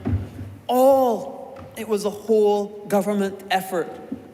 And for the people of Barbados, for being patient and understanding that we're trying our best with limited resources, but we intend to get all of our brothers and sisters housed. Now, we recognize that some of these houses would have had problems no matter what. We recognize that. Because some houses in Barbados, whether we like it or not, have fallen into dilapidated states. But that is because there are people who can't afford to fix it. You know, if Mr. Speaker, a person has money, they're going to fix where they live because shelter and housing is a human right and people respect their accommodations and their houses. But if they don't have the wherewithal because they're below the poverty line, and that's exactly what this fund is about, that the government has to step in and support those who cannot help themselves. And that's what we have to do as a caring government, as a government that requires and demands of our population that we must help each other and hold up each other. And that is exactly what we intend to do with this legislation. So I have full support of this. This is a forward-thinking way of dealing with a problem and preparing us for when that next catastrophe comes. And there is the time we would say if. We can't say if anymore. Not seeing that the 1 in 50-year flood happening every 10 years. Because that's what we used to build. We used to build a 1 in 50. Oh, there's a 1 in 50 flood. There's a 1 in 50 storm. But the 1 in 50 happening 1 in 10, 1 in 5. And to the Honourable Member for St. James South Point, the actual peak, when we look at at hurricanes in the region is actually October. The actual peak, when they took all across the board of all the systems, whether they impact land or don't impact, is actually the peak time is actually October. But there was a time when we used to say November all over, but that don't apply no more. That don't apply no more. You can actually, there have been earlier systems and there have been later systems. So all of those norms are now, we are now in a new normal, I would have to say. And we have to adapt to where that new normal has taken us. So, Mr. Speaker, I look forward to getting these funds, accessing these funds once the legislation is changed, and once we can access those funds, full steam ahead to continue this program and get us to that finish line. With those few words, I'm obliged and ask that this bill be read a second time. Question is that this bill be read a second time. All those honourable members in favour, please say aye. Those against, please say no. Me think the ayes have it.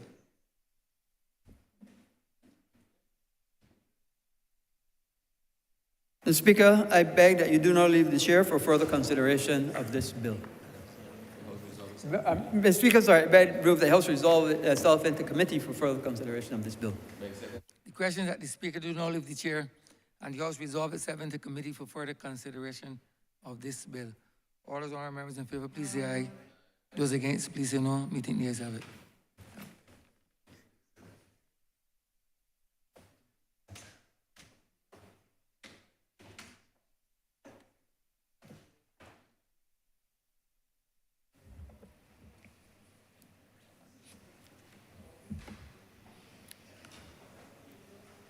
This House is now in committee.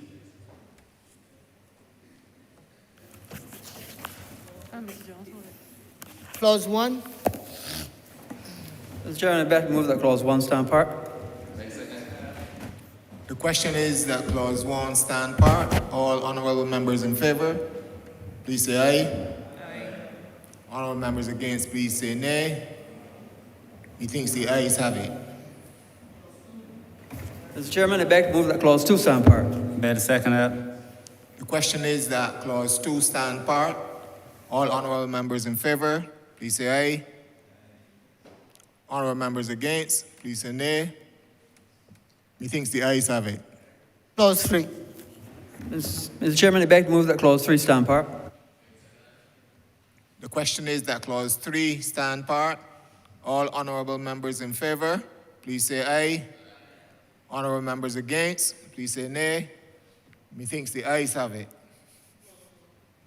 Mr. Chairman, I beg to move that clause 4 stand part. The question is that clause 4 stand part. All honourable members in favour, please say aye. Honourable members against, please say nay. Methinks the ayes have it.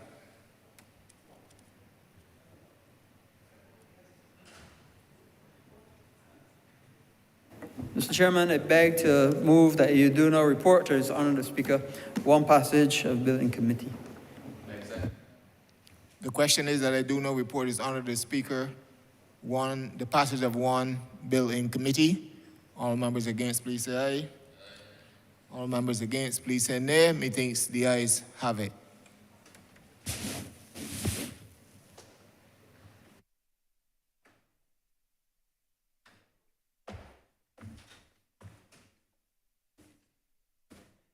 The chairman of committee is reporting the passing of one bill in committee.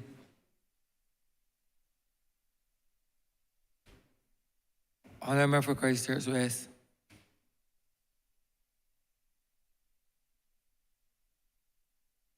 Mr. Speaker, I beg to move that this bill do not pass and be cited as the Catastrophe Fund Amendment Act 2022.